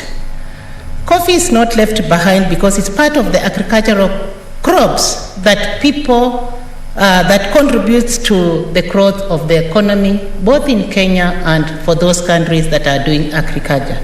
It is with this in mind that we really need to appreciate this bill.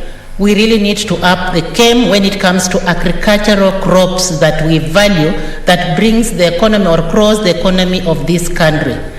Later in the years in 1980s, we used to see the crop of coffee being a giant share, especially the shareholders of this country's economy came from the agricultural sector where coffee was part of the value.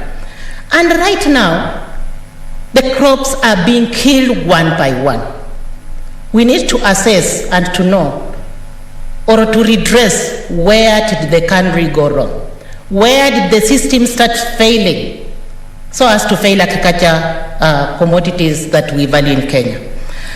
Mr. Speaker, the agriculture is devolved, and somebody somewhere in Kenya still lives in daydreaming that agriculture still belongs to the national government. And this contributes a lot to the killing of these particular crops we are talking about. The other day we were making noise, and we are still even making noise in western part of Kenya and all those regions that grow sugar. Why are we making this noise? It's because somebody somewhere is trying to mislead the world by scrapping all that is meant for farmers to make it a national function. We need to leave it aside. We need to leave it for the farmers to breathe their fresh air.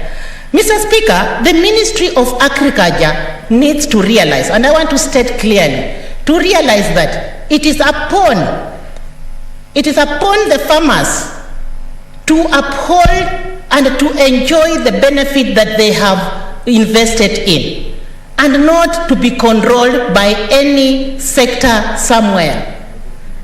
We have mentioned in the bill, or they have mentioned in the bill about the boards. We want the boards that are mentioned here to be revamped so as to look deep into the issues of the coffee farmers. The same way it happens with sugar, cotton and others, we do not want it to happen again. Because when we are realizing the mistakes that we have done, it is there that we start finding our way back. Mr. Speaker, farmers in Kenya need to be protected, just as my fellow colleagues have said. And it is from these bills that farmers will be protected, because we shall have the reference point. We shall have reference points that are documented and we shall be always referring to a document that is undersigned and passed by the representatives of Kenyans. Mr. Speaker, I want to say that people tend to ignore a lot of things that are very obvious. And one of the things that they tend to ignore, it is agriculture. We want to tell the people of Kenya that we are here to protect them, we are here to make policies, we are here to bring up bills like the one Senator Dwika has presented, so that the Kenyan people know that their interests are valued. And not only their interests, and we do not want to leave this interest to a written document, we want it to be implemented. We want the country or the concerned parties to implement what we document here and what we pass here.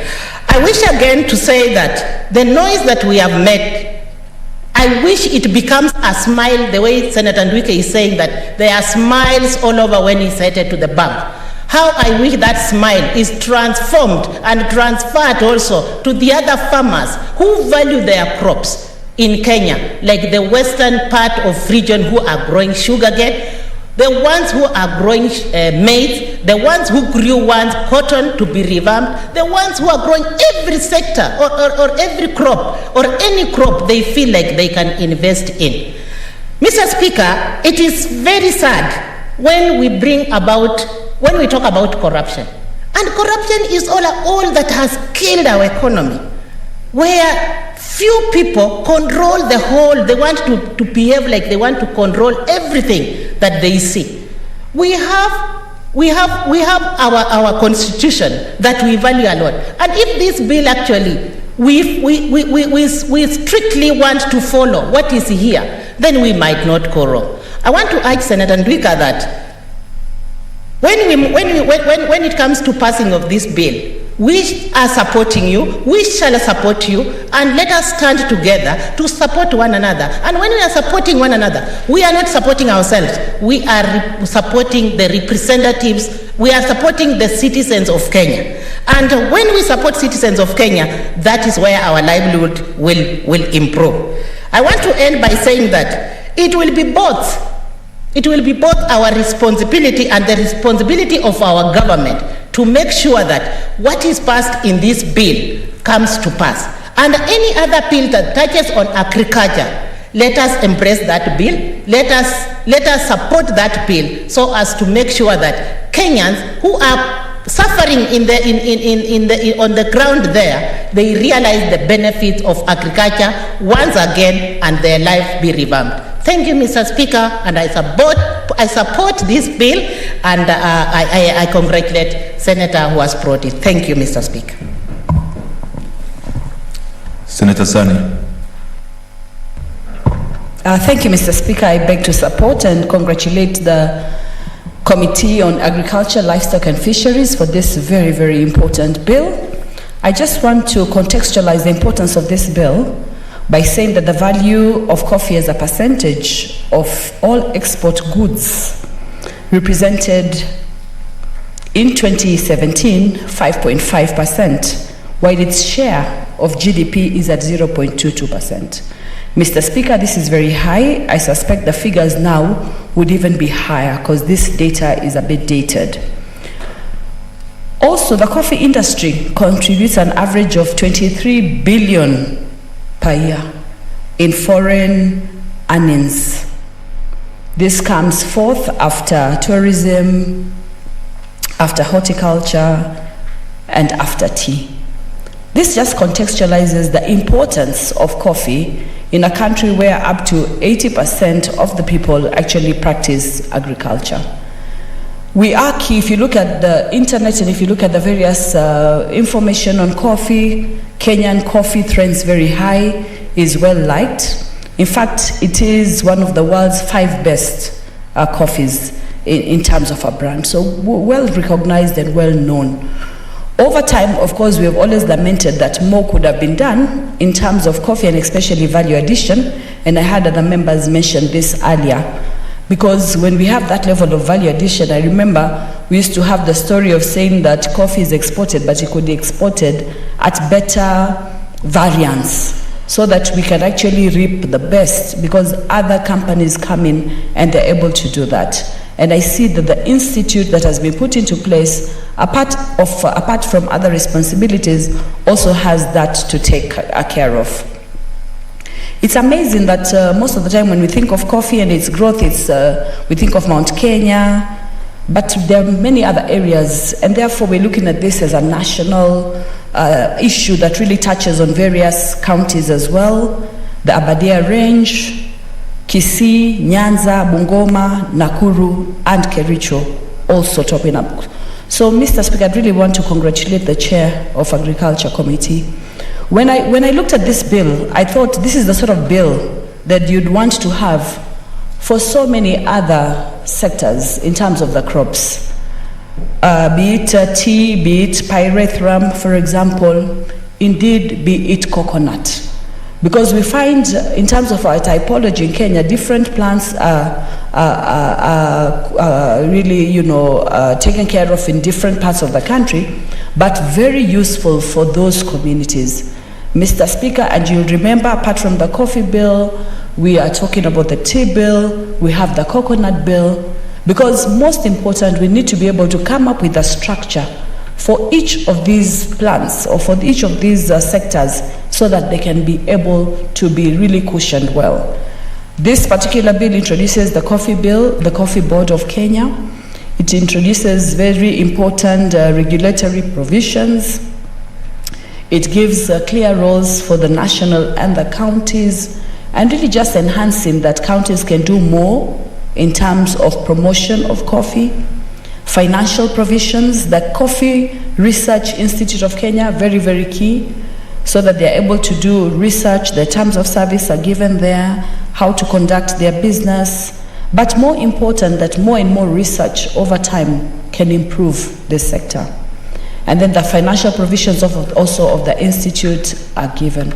So I think the bill is very broad in touching most of these aspects, but more characteristically trying to decipher and have the national components and also the county components, and where that intermediary role can be, and how each of these can play their role to their utmost ability. Where we have over 250,000 Kenyans employed in the production of coffee, and this is just in one sector, that is the production itself. We haven't talked about the planting, we haven't talked about the nurseries, we haven't talked about the export markets. Then we're talking about really a sector that carries very many people. And therefore, what other senators have said, I think I heard them on the floor of the House, the issue of ensuring that we have better prices becomes very critical, because this means more. In fact, there's a time when many producers, and indeed even those with exporters, and those who would even want to use the products, would want to make sure that a fair bargaining price has been put into place.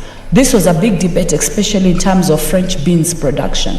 But the whole issue of ethical trade, so much money and time and effort has been put, and is the price commensurate with what has gone in? And I know there are certain countries, for example, in Europe, which will only buy certain brands when they show that the issue of ethical trade has been put into consideration.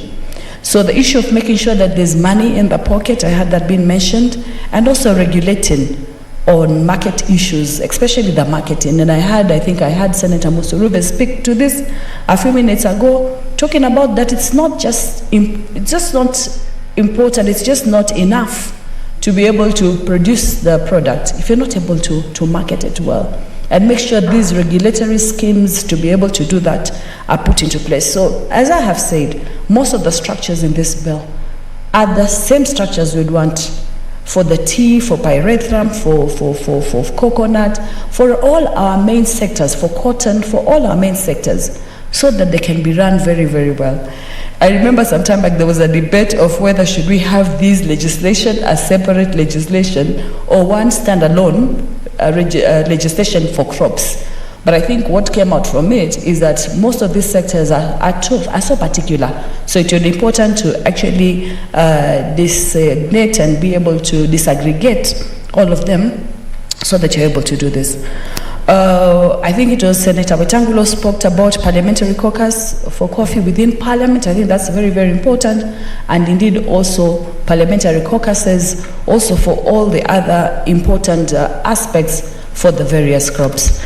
Mr. Speaker, it's a very well written bill. I just want to alert, even before I go into the provisions of the bill so I don't forget, at clause 25, we need to be able to correct that spelling error there. At subclause 2, line number 2, an applicant for a license under subsection 1 shall submit an application in the prescribed, I think the word intended is form, F-O-R-M, and not from, together with the prescribed fees, because that's important, and that gives the general provision. So I think that needs to, as we go into committee of the whole and as we make our amendments, then we can make that a necessary amendment so that there's clarity in exactly what we are saying. This bill is to ensure development and promotion of coffee industry and for connected purposes, and that coffee board makes it very, very essential for them to be able to do this with their specific roles and their specific responsibilities, which are very clear, which I will not go into. Mr. Speaker, maybe just to ask from the chair of this committee, even as we bring in our ideas and recommendations, at clause 17, where we're talking about, I think, about the board there and the qualifications and the person there. We have the qualification, a person is qualified for appointment as a corporation secretary if that person holds a degree from a recognized university. And I don't know whether you have this maybe later on in the regulations, but I would propose that not just a recognized university from recognized degree from a university, but within that related area for which this bill is dealing with. So that somebody with a background in agriculture or in something that is going to be useful and more targeted, so this person will be also better informed. And then at part 3, the role of the county governments, that's very, very clear. Throughout the bill, the provisions for the national government, I think, have been outlined clearly, but then we have the role of the county governments, and I just want to confirm whether the specific responsibility for the county governments has been prescribed directly. I don't seem to be able to pick up on it directly. I think I saw something like that. I saw on the arrangement of clauses, we have role of the county governments, and I think the intimated understanding is that all the other roles are national, and now we're just specifically talking about the county government's role, rather than have the county governments, the role of the county governments, and then also the role of the counties, as most of the legislation has tended to have. But each of the county governments shall implement the national policy, of course, which is very important, and maintain up-to-date register. This is one of the things that this bill also brings into place, that whole idea of registration, the whole idea of licenses, the whole idea of processing for licenses, the whole idea of reason for rejection of licenses, and the processes for ensuring that another license is given, the whole idea of renewal of licenses, which is an annual thing, and the fee prescribed that has to be paid, the whole idea of let licensing, just managing to make sure that anybody who is involved in this sector, people know exactly what it is they're doing. And then we have there the coffee associations and coffee estates. Then C, this is for the county governments, consider applications for the certificate, permits, and licenses enumerated under the second schedule. And I think this is what other members were also talking about, because the second schedule is confounded in the sense that the second schedule has both the issuing authority as the board, and I suspect the board here, we're looking at it at a national level, and then we have the county governments. Yet when we come to this specific clause, it's saying, under the role of county governments, consider applications for the certificates, permits, and licenses enumerated under the schedule. It's like they're in charge of all this, yet the schedule itself is very specific. So maybe some sort of cross-referencing might be important, just to say which aspects are they be considered the county government ones, and I suspect these are from number 7 to number 15. So I think just separating that will be able to ensure that that confounding is not there. But offering extension services, and we were told about how we used to have those extension officers who are so critical in just coming to ensure that the farmer was on the right track, reviving all this, and then also in collaboration with law enforcement, ensuring security in tea growing areas, among others, as overarching roles that just make it possible for counties to be able to thrive in the production of coffee. And then at 24, each county government may enact county legislation. This is very, very important. Always getting the support and making sure that there's a fit in matching between the sector and the counties. Through the CC, who has been given lots of responsibilities here, but also through the members of the county assembly, who are really the representatives of the people, who can do a lot also in catapulting this specific area. The regulatory provisions are very clear. For example, in terms of the name, the location, all these have to be given. I talked already on the licensing and the need for the licensing control, the licensing authority being able to put into place the various provisions. There's a penalty clause there. And for the first time, I'm seeing an innovation about confiscation of products, apart from the jail and the fine. So, because these products are very dear, this is expected also to act as a deterrent. So I think that is quite innovative, because most of the clauses for penalty are either financial, fines or imprisonment, And then the Coffee Research Institute. Most of these institutes have been in existence for some time. What really is the problem is the funding strategy for these institutes, because there's so much they can do. If you're thinking about even now, at the time when we have COVID, and you're thinking about some of the vaccines or some of the innovations, we know that over time there have been teams, for example, we made breakthroughs in the medication or in the research for HIV between University of Nairobi and Oxford University. And therefore, we'd want our institutes to be leading institutes in terms of providing some of these answers.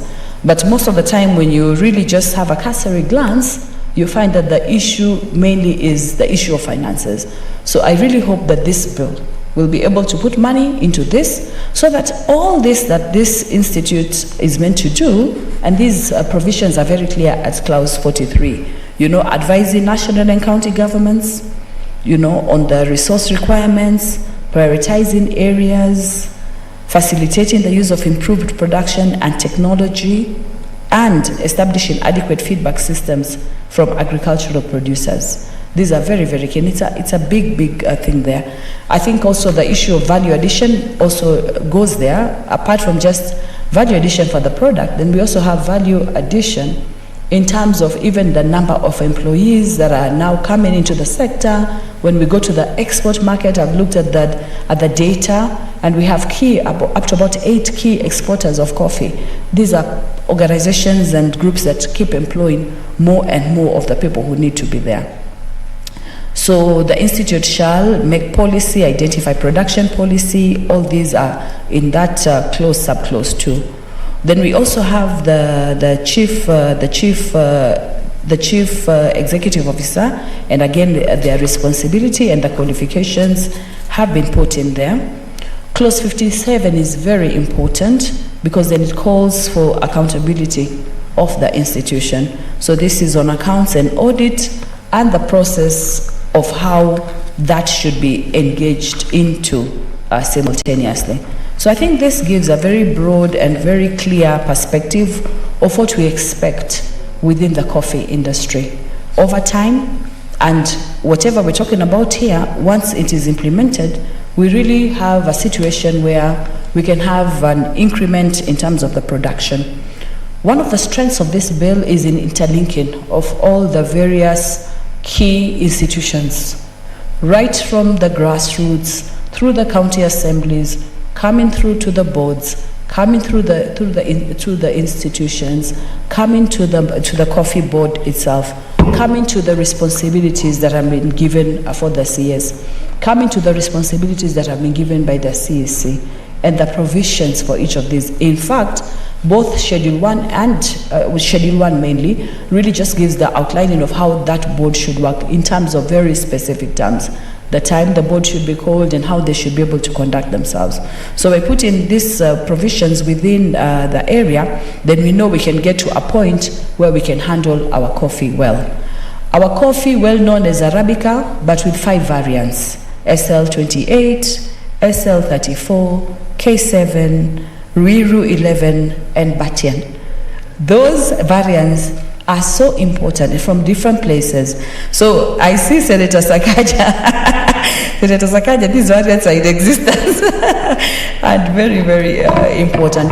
Let me end because I see my time is up. My red button is about to come up in congratulating the chairperson of this committee and wishing us well. This is a bill that was broadly supported the first time. We broadly support it again the second time. We hope it can move quickly into enactment as legislation. Thank you very much. I beg to support, Mr. Speaker. Senator Chebeni.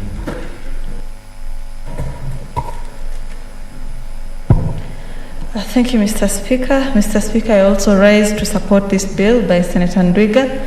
I think this is a very important bill in this country. And Mr. Speaker, for a very long time, coffee farmers have been at a disadvantage.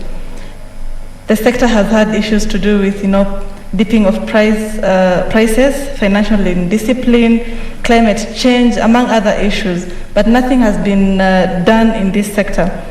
And this has led to reduced productivity over time, massive financial losses in the sector, decline in the performance of the sector generally. Mr. Speaker, I say this is a timely bill because the sector needed a complete overhaul. And I think this bill has just come to do that.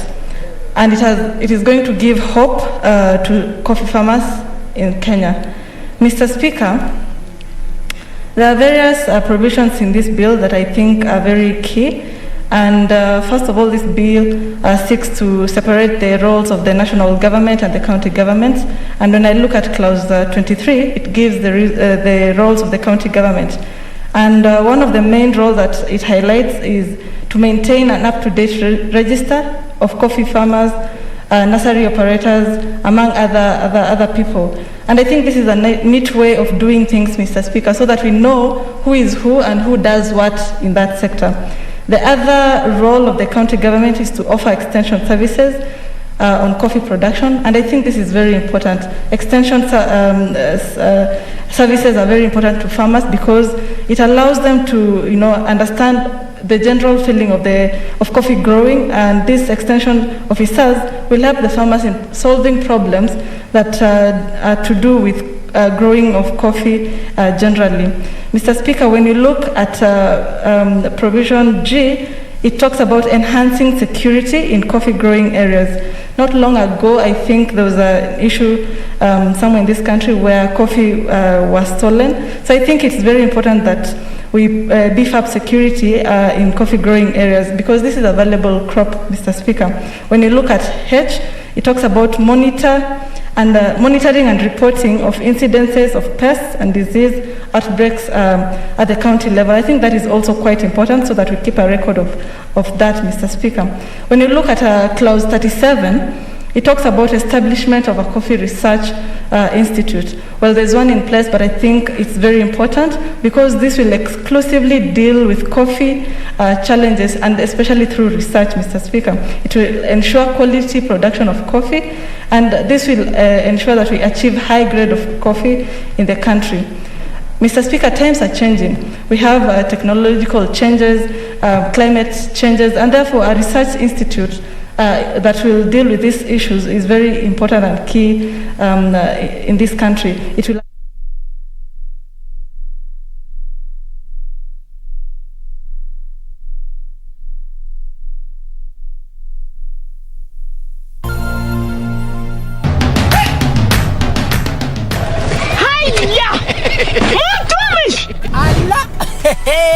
Nissan Serena ndio hii, na unaweza kuwa wewe ndio tunapikia simu. Kodi ya Nissan Serena ni NS. alafu kisha kwenye amount ni 50 bob. Hii Nissan Serena tunakupatia na shilingi 50. Kujiunga na QuickBid ni rahisi. Enda kwenye M-Pesa, bonyeza paybill, kisha weka business number 4032353. Kwenye account weka kodi ya bidhaa unayotaka na bid yako ya chini zaidi. Kwa mfano TV 16, kisha weka shilingi 20 tu kama idadi yako. Weka bid yako pia kwenye www.quickbid.co.ke. Kumbuka, bid ya chini zaidi ya kipekee ndio hununua. QuickBid, bidhaa bora kwa bei ya chini.